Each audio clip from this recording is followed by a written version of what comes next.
ചർച്ചയിൽ CPM പ്രതിനിധി advocate KS Arunkumar, കോൺഗ്രസിൽ നിന്നും റിജിൽ മാക്കുറ്റി, ലീഗിൽ നിന്നും PK നവാസ്, BJPയിൽ നിന്നും പാലോട് സന്തോഷ് എന്നിവരാണ്. ആദ്യം ഞാൻ ലീഗ് പ്രതിനിധിയിലേക്ക് പോകുന്നു. PK നവാസ്, ഇന്നിപ്പോൾ അൻവർ നടത്തിയ പ്രതികരണങ്ങൾ, അതിനുശേഷം പാർട്ടി സെക്രട്ടറി നടത്തിയ പ്രതികരണത്തിന് ശേഷം അൻവർ നടത്തിയ പ്രകടനം, ഇതൊക്കെ നിങ്ങളും നിരീക്ഷിക്കുന്നുണ്ടല്ലോ. അപ്പോൾ വാതിൽ പതുക്കെ തുറന്നിട്ടു എന്ന രീതിയിൽ കോൺഗ്രസിൽ നിന്ന് ചില പ്രതികരണങ്ങൾ വന്നു. ലീഗിൽ നിന്ന് തുടക്കത്തിൽ തന്നെ അവിടുത്തെ പ്രാദേശിക നേതാവിൻ്റെ പ്രതികരണം വന്നത് പിന്നാലെ കുഞ്ഞാലിക്കുട്ടി അത് തള്ളി. അപ്പോഴാണ് ഈ നെക്സസ് ഉണ്ട് എന്നുള്ള പ്രതികരണം ഇക്കാര്യത്തിൽ അൻവർ നടത്തുകയും ചെയ്തിരിക്കുന്നത്. ഇന്നത്തെ അൻവറിനെ നിങ്ങൾ സ്വീകരിക്കുമോ? ഇന്നത്തെ നിലയിലുള്ള അൻവറിനെ? തീർച്ചയായും ഞങ്ങളെ സംബന്ധിച്ചിടത്തോളം ഈ വിഷയത്തിൽ വളരെ കൃത്യമായി പാർട്ടിയുടെ ദേശീയ സെക്രട്ടറി ഈ വിഷയത്തിൽ നിലപാട് വ്യക്തമാക്കിയതാണ്. അൻവറിനെ ആരെടുക്കുന്നു, അൻവറിനെ എങ്ങോട്ട് പോകുന്നു, അൻവർ ഈ വിഷയത്തിൽ ഏത് പാർട്ടി രൂപീകരിക്കാൻ പോകുന്നു എന്നൊന്നും അല്ലല്ലോ പ്രശ്നം. അൻവർ ഉന്നയിക്കപ്പെട്ട വിഷയത്തിന്റെ കാതൽ, അതിൽ നിന്ന് സബ്ജക്ട് തിരിഞ്ഞു പോവാതിരിക്കാൻ ഞങ്ങൾ ജാഗ്രതയോട് കൂടി നിൽക്കുന്നു എന്നാണ് ഏറ്റവും പ്രധാനപ്പെട്ട കാര്യം. നോക്കൂ, നിങ്ങളിപ്പോൾ കാണിച്ച വിഷയം മുഖ്യമന്ത്രി പറഞ്ഞു അൻവറിന്റെ ആരോപണങ്ങളെ ഞങ്ങൾ തള്ളിക്കളയുന്നു. പാർട്ടി സെക്രട്ടറി MV ഗോവിന്ദമാഷ് പറഞ്ഞു പ്രവർത്തകർ രംഗത്തിറങ്ങണം അൻവറിനെ പ്രതിരോധിക്കാനെന്ന്. എന്തിന്റെ പേരിലാണ് ഈ മുഖ്യമന്ത്രി തള്ളിക്കളയുന്നത്? എന്തിനാണ് പാർട്ടി സെക്രട്ടറി പ്രവർത്തകർ രംഗത്തിറങ്ങണം എന്ന് പറയുന്നത്? എന്താ അൻവർ പറഞ്ഞ വിഷയം? അത് അൻവർ പറഞ്ഞ വിഷയം മാത്രമല്ലല്ലോ, കേരളത്തിലെ പ്രതിപക്ഷം ഉന്നയിച്ചൊരു വിഷയം അത്യന്തം ഗൗരവകരമാണ് എന്ന് ഭരണപക്ഷ MLAക്ക് ബോധ്യപ്പെട്ടപ്പോൾ ഭരണപക്ഷ MLA തന്നെ പരസ്യമായി പ്രതികരിക്കാൻ വേണ്ടിയിരുന്നു. ആ ഭരണപക്ഷ MLA പരസ്യമായി പ്രതികരിക്കാൻ വന്നപ്പോൾ സ്വാഭാവികമായി കേരളത്തിലെ സ്വാഭാവികമായ ഒന്നാണ്, സാധാരണഗതിയിൽ സംഭവിക്കാത്ത ഒന്നാണ്. അതിന് മാധ്യമങ്ങൾ കൂടുതൽ ജാഗ്രതയോടുകൂടി വാർത്തകൾ റിപ്പോർട്ട് ചെയ്തു. ആ വാർത്തകളിലൂടെ അൻവർ വീണ്ടും തെളിവുകൾ പുറത്തുവിട്ടു. നോക്കൂ, ഏറ്റവും പരമപ്രധാനമായ ഗൗരവമുള്ള വിഷയമല്ലേ ഇന്നിപ്പോ കേരളം ചർച്ച ചെയ്തുകൊണ്ടിരിക്കുന്നത്? ഒന്ന്, പോലീസിലെ RSS ബന്ധം. അൻവർ എങ്ങോട്ട് പോകുന്നു? അൻവറിനെ CPM ഡൈവേഴ്സ് ചെയ്തോ അല്ല ഇനി അവർ രണ്ടാമത് പുനർവിവാഹം നടത്തുവന്നല്ലോ നമ്മുടെ പ്രശ്നം. അവർ ഉന്നയിച്ച വിഷയങ്ങളിൽ ഈ പാർട്ടി എടുത്ത നിലപാടെന്താണ്, ഗവൺമെന്റ് എടുക്കുന്ന ഒരു നിലപാടെന്താണ്? RSSും പോലീസും തമ്മിലുള്ള അവിശുദ്ധ കൂട്ടുകെട്ടിനെ കുറിച്ച് ഈ കേരളം ഒരുപാട് ചർച്ച ചെയ്തതാണ്. അൻവർ മാത്രം പറഞ്ഞ കാര്യമല്ലല്ലോ. നിങ്ങൾക്കറിയാം, VD സതീശനാണ് പൂരം കലക്കലുമായി ബന്ധപ്പെട്ട അദ്ദേഹത്തിന്റെ കൂടിക്കാഴ്ചയെക്കുറിച്ച് കേരളത്തിന്റെ പ്രതിപക്ഷ നേതാവ് ആദ്യമായിട്ട് പറഞ്ഞു. ഈ വിഷയത്തിൽ ഗവൺമെന്റ് പ്രതികരണം, അന്വേഷണം പോലും എത്രമേൽ പരാജയമായ രൂപത്തിലാണ് അന്വേഷണം നടത്തുന്നത്.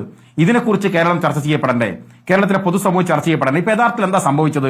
ഇദ്ദേഹം പറഞ്ഞ രണ്ടാമത്തെ പ്രശ്നം പോലീസിന്റെ അവിശുദ്ധ കൂട്ടുകെട്ടാണ്. സ്വർണം പൊട്ടിക്കൽ, സ്വർണം തട്ടിയെടുക്കൽ, ഈ ഗുണ്ടാ സംഘയോട് ചേർന്ന് നിൽക്കൽ, പോലീസ് തന്നെ കൊലപാതകളായി മാറുന്നത്, ആളുകളെ തട്ടിക്കൊണ്ടുപോകുന്നത്, എല്ലാ വാർത്തകളും പുറത്തു വരുന്നു. ഇപ്പോ CPM പറയാണ് തെരുവിലിറങ്ങണം നിങ്ങളുടെ ചെറുപ്പക്കാരും യുവാക്കളും ഒക്കെ. അതോട് വിഷയത്തെ ഡൈവേർട്ട് ചെയ്ത് കൊണ്ടുപോകാൻ ഈ സബ്ജക്റ്റിൽ നിന്ന് മാറുകയാണ്. അൻവറുമായ ഒരു തുറന്ന യുദ്ധത്തിന് CPM, അതിനുവേണ്ടി CPMന്റെ സഖാക്കൾ രംഗത്തിറങ്ങുന്നു. ഇത് മലപ്പുറത്ത് കോലം കത്തിക്കുന്നു. ഞാൻ ഇങ്ങോട്ട് കോഴിക്കോട് സ്റ്റുഡിയോയിലേക്ക് വരുമ്പോൾ തെരുവിൽ മുഴുവൻ പ്രകടനം നടത്തുന്നു. അൻവറുമായി CPM നടത്തുന്ന യുദ്ധത്തെക്കുറിച്ചല്ല മാധ്യമങ്ങളോ നമ്മളോ ചർച്ച ചെയ്യേണ്ടത്. അൻവർ പുറത്തുവിട്ട വിഷയം, അൻവർ ഒരു ശുദ്ധനാണെന്നോ പരിശുദ്ധനാണെന്നോ അഭിപ്രായം ഞങ്ങൾക്കില്ല. അൻവറിനെ തള്ളാനോ കൊള്ളാനോ ഞങ്ങളില്ല. കാരണം അൻവറിന്റെ ഇന്നലകളെ കുറിച്ച് ഞങ്ങൾക്ക് കൃത്യമായിട്ട് അറിയാം. പക്ഷെ അൻവർ പറഞ്ഞ വിഷയം അത് മെറിറ്റോറിയസ് ആണ്. അത് പ്രതിപക്ഷം നേരത്തെ ഉന്നയിക്കപ്പെട്ടതാണ്. ഞങ്ങൾ ഉന്നയിച്ചപ്പോൾ അൻവർ ഉൾപ്പെടെയുള്ള അന്നത്തെ ഇടതുപക്ഷം അതിനെ നിരാകരിച്ചതാണ്. അത് ആരോപണമാണെന്ന് പറഞ്ഞ് തള്ളിക്കളഞ്ഞതാണ്. ഇപ്പോൾ വയനാട് ജില്ലാ സെക്രട്ടറി, CPMന്റെ വയനാട് ജില്ലാ സെക്രട്ടറി ഇന്ന് കൊടുത്ത നിങ്ങൾക്കെന്ന അഭിമുഖത്തിൽ എന്താ പറഞ്ഞത്? നിങ്ങളോട് പറഞ്ഞത് പോലീസ് സ്റ്റേഷനകത്ത് CPMകാർക്ക് പോലും നീതി കിട്ടുന്നില്ല, ഞങ്ങൾക്ക് കിട്ടുന്നില്ല, UDFന് കിട്ടുന്നില്ല എന്ന് ഞങ്ങൾ ആദ്യം പറഞ്ഞതാണ്. ഇപ്പൊ CPMന്റെ നേതാക്കന്മാരെ പറയുന്നു ഞങ്ങൾക്ക് കിട്ടുന്നില്ല. അപ്പൊ RSSന് മാത്രം സുരക്ഷിതമായ സൗകര്യങ്ങൾ ലഭിക്കുന്ന ഒരു പോലീസിംഗ് സിസ്റ്റം കേരളത്തിൽ എങ്ങനെയാണ് ഇങ്ങനെ രൂപപ്പെട്ട് വന്നത്? അതിന് ADGP നേതൃത്വം കൊടുക്കുന്നു എന്ന് പ്രതിപക്ഷ നേതാവ് ഉൾപ്പെടെ പറയുമ്പോൾ, അൻവർ ഉൾപ്പെടെ അത് പറയപ്പെടുമ്പോൾ എന്താണ് ഒരു ഗവൺമെന്റ് ചെയ്യേണ്ടത്? വിശദമായ അന്വേഷണങ്ങൾ നടക്കണം. നമുക്കറിയാലോ, ജുഡീഷ്യൽ അന്വേഷണം നടത്തിയ ഒരു മുഖ്യമന്ത്രി പോയിരുന്ന നാടല്ലേ നമ്മുടെ നാട്. ആരുടെ ആരോപണത്തിന്റെ പേരിലാണ് എന്ന് നമുക്കറിയാം. ഇന്ന് കേരളത്തിലെ ലെജിസ്ലേറ്റീവ് മെമ്പറായ ഒരാൾ ആ മുന്നണിക്കകത്തെ തന്റെ നേതാവിനെ കുറിച്ച് എനിക്ക് വിശ്വസിക്കാൻ കഴിയുന്നില്ല എന്ന് പറയുന്ന രൂപത്തിലേക്ക്, അൻവറിനെ തന്നെ ഭാഷ കടമെടുത്ത് പറഞ്ഞാൽ മകൻ പിതാവിനെതിരെ വെളിപ്പെടുത്തലുകൾ നടത്തിയ ഒരു കാലത്ത് ഒരു അന്വേഷണം നടത്തിക്കൊണ്ട് വ്യക്തവരുത്തതിന് പകരം തെരുവിൽ കലാപം അഴിച്ചുവിടാൻ വേണ്ടി പാർട്ടി സെക്രട്ടറി ആഹ്വാനം കൊടുക്കുന്ന ഒരു ഗതികേടിലേക്ക് ഈ നാട് എത്തിയില്ലേ? നമുക്കറിയാം, ഇപ്പൊ ഈ ഹേമ കമ്മീഷനുമായി ബന്ധപ്പെട്ട അന്വേഷണങ്ങൾ നടക്കുന്നു. എന്താണ് അന്വേഷണത്തിന്റെ കാരണമായുള്ളത്? ഇത്തരത്തിലുള്ള വെളിപ്പെടുത്തലുകളും അതുപോലെ തന്നെ ആ രംഗത്ത് വരികയല്ലേ? സ്വാഭാവികമായി അന്വേഷണം നടത്തി ആരോപണങ്ങളിൽ ഇവിടെ അന്വേഷണം നടക്കുകയാണ്. ആ അന്വേഷണം നടക്കുന്ന ഘട്ടത്തിലാണ് അൻവർ വീണ്ടും തിരിഞ്ഞുകൊണ്ട് വാർത്താ സമ്മേളനം നടത്തുകയും ആരോപണങ്ങൾ വീണ്ടും ഉന്നയിക്കുകയും അതിന്റെ എല്ലാ സീമകളും ലംഘിച്ചുകൊണ്ട് പ്രധാനപ്പെട്ട നേതാക്കൾക്കെതിരെ ആരോപണത്തിലേക്ക് തിരികെയും ചെയ്യുന്നത് ഒരു പാർട്ടിയും സഹിക്കില്ലല്ലോ. അൻവർ, ഞാൻ പറയട്ടെ, ആർക്കെതിരെ അന്വേഷണം നടത്തുന്നു? ADGPക്കെതിരെ അന്വേഷണം നടത്തുന്നു. അല്ലെ? ആർക്കെതിരെ അന്വേഷണം നടത്തുന്നു? ADGPക്കെതിരെ അന്വേഷണം നടത്തുന്നു. ആരാ അന്വേഷണം നടത്തുന്നത്? ലോ ആൻഡ് ഓർഡറിൽ അദ്ദേഹത്തെ ഇരുത്തിക്കൊണ്ട് പോലീസുകാർ അന്വേഷണം നടത്തുന്നു. എന്ത് പരിഹാസമാണിത്? ശരി, ഇതൊരു പരിഹാസമല്ലേ? സ്മൃതിക്ക് അങ്ങനെ തോന്നുന്നില്ലേ? മലയാളിക്ക് മൊത്തം അത് തോന്നുന്നില്ലേ? ഈ പരിഹാസത്തെയാണോ വാദവിധാണോ? ഏത് രാഷ്ട്രീയ പാർട്ടിയാണ് അങ്ങനെ നേതാക്കൾക്കെതിരെ തിരിഞ്ഞാൽ അത് സഹിക്കുക എന്നൊരു വിഷയം അവിടെ നിൽക്കുന്നുണ്ടല്ലോ. ലീഗ് അങ്ങനെ സഹിക്കുമോ? ഇല്ലല്ലോ. ലീഗിന്റെ പ്രധാനപ്പെട്ട നേതാക്കൾക്കെതിരെ ആരോപണം ഉന്നയിച്ചുകൊണ്ട് അങ്ങനെ തുടരട്ടെ എന്ന് ലീഗ് തീരുമാനിക്കുമോ? ഞാൻ നേരത്തെ സ്മൃതിയോട് പറഞ്ഞല്ലോ, അൻവർ നേതാക്കന്മാർക്കെതിരെ തിരിഞ്ഞോ, നേതാക്കന്മാർ അൻവറിനെതിരെ തിരിഞ്ഞോ എന്നതല്ലല്ലോ നമ്മുടെ പ്രശ്നം. അൻവർ ഉന്നയിക്കപ്പെട്ട പ്രശ്നം, അത് UDF ഒരു വർഷക്കാലമായി കേരളത്തിൽ പറയുന്ന ഒരു പ്രശ്നം. ശരി, അൻവർ ഉന്നയിച്ച വിഷയങ്ങൾ അതാണ് പ്രധാനം. താങ്കൾ പറഞ്ഞു, അത് ആവർത്തിക്കേണ്ടതില്ല, മനസ്സിലാക്കാനാകുന്നു. അഡ്വക്കേറ്റ് KS അരുൺകുമാർ ഇന്ന് പാർട്ടി സെക്രട്ടറി വിശദമായി തന്നെ വാർത്താ സമ്മേളനം നടത്തി.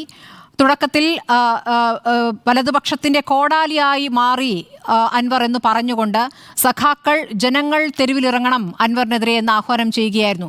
അതൊരു കൊലവിളി പ്രഖ്യാപനമായി തന്നെ പല രീതിയിൽ എത്തിയിരിക്കുകയാണ്. നമ്മൾ കണ്ടതാണ്, എടവണ്ണയിലും നിലമ്പൂരിലുമൊക്കെ പ്രതിഷേധത്തിന്റെ സ്വഭാവം ആ രൂപത്തിലേക്ക് എത്തിയിരിക്കുന്നു. അതൊരു വേറെ സ്വഭാവത്തിലുള്ള മുദ്രാവാക്യങ്ങളൊക്കെയാണ് വിളിക്കുന്നത്, താങ്കൾ കണ്ടിരിക്കും. ഏതായാലും അൻവർ പറയുകയാണ്, താനിപ്പോൾ ഇത് പൂർണ്ണ സ്വതന്ത്രനായിരിക്കുന്നു, ഇനി കെട്ടുപാടുകളില്ല, അതിരുകളില്ലാത്ത അൻവറായി മാറിയിരിക്കുന്നു, ഇനി ആളിക്കത്തുമെന്ന്. ആ ആളിക്കത്തൽ നിങ്ങൾക്കൊക്കെ പൊള്ളലേൽക്കാൻ സാധ്യതയുണ്ടോ അഡ്വക്കേറ്റ് KS അരുൺകുമാർ?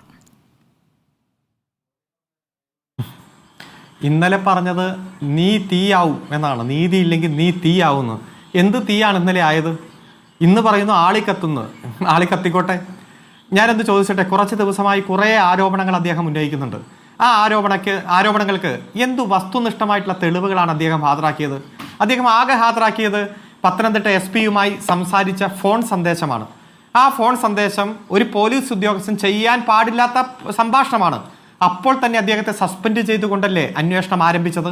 അതോടൊപ്പം തന്നെ വിജിലൻസ് എൻക്വയറി ആരംഭിച്ചു, ക്വിക്ക് വെരിഫിക്കേഷൻ നടക്കുന്നു. അത് രണ്ടാമത് ഇപ്പം അദ്ദേഹം പുറത്തുവിട്ടിരിക്കുന്ന തെളിവ്, സ്വർണം കടത്ത് നടത്തിയ, രാജ്യദ്രോഹ കുറ്റം നടത്തിയ പ്രതികൾക്കൊപ്പം ഇരുന്നു കൊണ്ട് സംസാരിക്കുന്ന വീഡിയോ ആണ്. ഏതെങ്കിലും ഒരു അന്വേഷണ ഏജൻസി വേണ്ടത്ര തരത്തിൽ അന്വേഷിക്കുന്നില്ലെങ്കിൽ സാധാരണ പൗരന്മാർ എന്താ ചെയ്യുക? അതിന്റെ ഉയർന്ന ഉദ്യോഗസ്ഥന് പരാതി കൊടുക്കും, അല്ലെങ്കിൽ കോടതിയിൽ പോകാം. ആരെങ്കിലും രാജ്യദ്രോഹ കുറ്റം നടത്തിയ പ്രതിക്കൊപ്പം പോയിരുന്നു കൊണ്ട് ചോദ്യം ചോദിച്ചുകൊണ്ട് വീഡിയോ റെക്കോർഡ് ചെയ്യുന്ന, അന്വേഷണം നടത്തുന്ന സാഹചര്യത്തിലേക്ക് മാറുമോ? ഒരു MLA-യെ ഏതെങ്കിലും തരത്തിൽ അന്വേഷണ ചുമതല ആരെങ്കിലും ഏൽപ്പിച്ചിട്ടുണ്ടോ? ഈ രണ്ട് സാഹചര്യങ്ങളല്ലാതെ കഴിഞ്ഞ 2 ആഴ്ചയായി അദ്ദേഹം ഉയർത്തിയ ഏതു വിഷയത്തിലാണ് തെളിവിന്റെ കണിക പോലും ഹാജരാക്കിയത്? ശരി, വാദങ്ങൾ ഇല്ലാത്തത് കൊണ്ട് അൻവർ ഉന്നയിച്ച ചോദ്യങ്ങൾ ഞാനൊന്ന് താങ്കളോട് ആവർത്തിക്കും. ഞാൻ അൻവറിന്റെ ഭാഗം പറയുകയല്ല, അൻവർ പറഞ്ഞ കാര്യങ്ങൾ അതിന് നിങ്ങൾക്ക് മറുപടിയുണ്ടോ എന്നുള്ളതിലാണ്. ഇപ്പോൾ അന്വേഷണം നടക്കുന്നുണ്ടല്ലോ, ഉന്നയിച്ച ആരോപണങ്ങളിലെല്ലാം എന്നുള്ളതാണല്ലോ പാർട്ടി സെക്രട്ടറി പറഞ്ഞത്. അവിടെയാണ് അൻവർ പറയുന്നത് അന്വേഷണം നടക്കുന്നില്ല, കണ്ണിൽ പൊടിയിടലാണ്. അത് അദ്ദേഹം വിശദീകരിക്കുന്നു. അദ്ദേഹം ഇപ്പോൾ കാരിയർമാരെ കൊണ്ടിരുത്തിക്കൊണ്ട് അവരുടെ വീഡിയോ എടുത്തുകൊണ്ട് ചിത്രീകരിച്ചൊരു തെളിവായി കൊണ്ടുവന്നു. അതാണല്ലോ പ്രധാനപ്പെട്ട ഒരു ആരോപണമായി ഉന്നയിക്കുന്നത്. അപ്പോൾ ഈ സ്വർണ്ണക്കടത്തുകാരുമായിട്ടുള്ള ബന്ധം കൊണ്ടാണോ അവരെയും കൊണ്ടുവന്നത് എന്ന ചോദ്യമാണല്ലോ പാർട്ടി ചോദിക്കുന്നത്. അപ്പോൾ സ്വർണ്ണക്കടത്തുമായി ബന്ധപ്പെട്ട ഈ കാരിയർമാരല്ലാതെ ആര് തെളിവ് തരും? സാധാരണ യാത്രക്കാർക്ക് അറിയില്ലല്ലോ കടത്തുമായി ബന്ധപ്പെട്ട് എന്താണ് സംഭവിക്കുന്നതെന്ന്. അപ്പോൾ ഈ കടത്തുന്ന ആളുകൾ തന്നെയല്ലേ അതിനുള്ളിലെ കാര്യങ്ങൾ പറയുക? ഒരു കൊലപാതകം നടക്കുമ്പോൾ കൊലപാതകവുമായി ബന്ധപ്പെട്ട് നിൽക്കുന്ന ആളുകളിലെ തെളിവുകൾ മുന്നോട്ട് വയ്ക്കുക. അത് മൊഴിയായി എടുത്താൽ മതി. അതിൽ അവരുടെ പങ്ക് എത്രത്തോളം ഉണ്ടെന്നുള്ളത് പിന്നീട് അന്വേഷിക്കാം. അവർ പറയുന്ന കാര്യങ്ങൾ എന്താണെന്ന് പരിശോധിച്ചിട്ടുണ്ടോ? അത് പരിശോധിക്കുന്നില്ല. രണ്ടാമത്തെ കാര്യം, സ്വർണ്ണക്കടത്തുമായി ഈ സ്വർണം പൊട്ടിക്കലുമായി ഒക്കെ ബന്ധപ്പെട്ട് ADGPക്കെതിരെ തെളിവുണ്ട് എന്ന് പറഞ്ഞ കാര്യത്തിൽ ഒരന്വേഷണവും SIT ഇതുവരെ തുടങ്ങിയിട്ടില്ല. PV അൻവറിന്റെ അന്വേഷണത്തിൽ തെളിഞ്ഞ കാര്യമാണ്. ഒരന്വേഷണം നടന്നിട്ടില്ല. ഇനി മാമി തിരോധാനമാണല്ലോ പറയുന്ന ഒരു കാര്യം. അതിൽ DYSP വിക്രമൻ എന്നൊരു DYSP അന്വേഷിച്ചു. ആ അന്വേഷണത്തിൽ ആ കുടുംബത്തിനും താല്പര്യമായിരുന്നു. പക്ഷേ അദ്ദേഹത്തെ ഉടൻ തന്നെ സ്ഥലം മാറ്റുകയാണ് ചെയ്തിരിക്കുന്നത്. റിധാൻ ബാസിലുമായി ബന്ധപ്പെട്ട കേസിൽ കോടതി വീണ്ടും അന്വേഷിക്കാൻ ഉത്തരവിടുമ്പോൾ ആർക്കെതിരെയാണോ ആ കുടുംബം പരാതി പറഞ്ഞത് അവരെ കൊണ്ട് തന്നെ അന്വേഷിപ്പിക്കുകയാണ്. അവിടെ എടവണ്ണ പോലീസ് ആരോപണ വിധേയരായ അന്വേഷണ സംഘത്തെ കൊണ്ട് തന്നെ അന്വേഷിപ്പിക്കുകയാണ്. അവിടെയും നീതി നടപ്പാകുന്നില്ല. അപ്പോൾ ഞാൻ പറഞ്ഞ കാര്യത്തിൽ എന്തുണ്ടായി നടപടി എന്നുള്ള കാര്യമാണ് അദ്ദേഹം ചോദിക്കുന്നത്. അപ്പോൾ ഈ അന്വേഷണങ്ങൾ എന്ന് പറയുന്നത് എല്ലാം പ്രഹസനമാണ്. DYSP ക്രമസമാധാനത്തിന്റെ ചുമതലയിൽ അവിടെ തന്നെ തുടരുന്നു. 4 അന്വേഷണങ്ങൾ അദ്ദേഹത്തിനെതിരെ നടക്കുമ്പോഴും. ഇനി മറുപടി പറഞ്ഞോളൂ. ഏറ്റവും ആദ്യം അദ്ദേഹം ആരോപണം ഉന്നയിച്ചത് മുഖ്യമന്ത്രിയുടെ പൊളിറ്റിക്കൽ സെക്രട്ടറി സഖാവ് P ശശിക്കെതിരായിട്ടാണെന്നല്ലോ. ആദ്യം മുഖ്യമന്ത്രിക്ക് കൊടുത്ത പരാതിയിൽ P ശശിയുടെ പേര് പോലും പരാമർശിച്ചിട്ടില്ല. പക്ഷെ പത്രമാധ്യമങ്ങളിൽ ഏറ്റവും ആദ്യം പത്രസമ്മേളനം നടത്തുമ്പോൾ പോലും മുഖ്യമന്ത്രിയുടെ പൊളിറ്റിക്കൽ സെക്രട്ടറി നിശിതമായി വിമർശിച്ചുകൊണ്ട് ആരോപണം ഉന്നയിച്ചു. ആദ്യം കൊടുക്കുന്ന പരാതിയിൽ ഏതെങ്കിലും തരത്തിൽ അദ്ദേഹം അങ്ങനെ ഒരു ആരോപണം ഉദ്ദേശിക്കുന്നുണ്ടെങ്കിൽ എന്തുകൊണ്ട് ആ പേര് അതിൽ ഉൾപ്പെട്ടില്ല? അദ്ദേഹം നിരവധി തവണ പത്രസമ്മേളനത്തിൽ ഉന്നയിച്ച ആരോപണം എന്തുകൊണ്ട് അദ്ദേഹം വളരെ ഡീറ്റെയിൽ ആയി തയ്യാറാക്കി കൊടുത്ത പരാതിയിൽ ഇല്ലാതെ പോയി? ആ പരാതിയുടെ കോപ്പി ആദ്യം പി ശശിക്കെതിരെയല്ല പരാതി. ആദ്യം മലപ്പുറത്തെ പോലീസ് ഉദ്യോഗസ്ഥനെതിരെയാണല്ലോ ശശിധരനെതിരെ അല്ലേ? ശശിധരനെതിരെയാണ് ആദ്യം പോകുന്നത്. അതിനുശേഷം സുജിദാസിനെതിരെയാണ് പോകുന്നത്. അതിനുശേഷം ഡിവൈഎസ്പി. ഇങ്ങനെയാണ് ആ ഓർഡർ. പിന്നെയാണ് പി ശശി. അല്ല, പറഞ്ഞു വന്ന ഓർഡർ അങ്ങനെയാണ്. അല്ല, ശ്രീ പി വി അൻവറിന്റെ നാവായി താങ്കൾ മാറല്ലേ? ഏത് ഓർഡർ ആയാലും മുഖ്യമന്ത്രിയുടെ ഓഫീസിൽ ശ്രീ അരുൺകുമാർ ഇങ്ങനെയുള്ള വാക്കുകൾ ഉപയോഗിക്കുമ്പോൾ ഒന്ന് ശ്രദ്ധിക്കുക. ആദ്യം പറഞ്ഞ ശശിക്കെതിരെയാണെന്ന് പറഞ്ഞതുകൊണ്ടാണ് ഞാൻ പറഞ്ഞത് ആദ്യം പറഞ്ഞ ശശിക്കെതിരെ അല്ല. ഇനി പറഞ്ഞോളൂ. ഒറ്റ മിനിറ്റ്. ഞാൻ പറയുന്ന ഓരോ വാക്കിനും ഓരോ വാചകത്തിനും എനിക്ക് പൂർണ്ണ ഉത്തരവാദിത്വമുണ്ട്. ഞാൻ ഒരു നുണ പറയാൻ ഇവിടെ വന്നിരിക്കില്ലല്ലോ. ഞാൻ എൻ്റെ പ്രസ്ഥാനത്തെ പ്രതിനിധീകരിച്ചാണ് ഇരിക്കുന്നത്. ഞാൻ പറഞ്ഞത് മുഖ്യമന്ത്രിക്ക് കൊടുത്ത പരാതിയിൽ, ഗവൺമെന്റിന് കൊടുത്ത പരാതിയിൽ, ആ പരാതിയിൽ മുഖ്യമന്ത്രിയുടെ പൊളിറ്റിക്കൽ സെക്രട്ടറിയെ കുറിച്ച് ഒരു പരാമർശവുമില്ല എന്നതാണ്. ആദ്യം പറഞ്ഞതിൽ ഞാൻ ഉറച്ചു നിൽക്കുന്നു. ശരിയാണ്. പത്രങ്ങളിൽ വന്ന്, ചാനലിൽ വന്ന് പലതും പറയും, ഗീർവാണം പലതും പറയാം, ആർക്കും ആരോപണം ഉന്നയിക്കാം. ഇവിടെ ഇരിക്കുന്ന മറ്റു പ്രതിനിധികൾക്ക്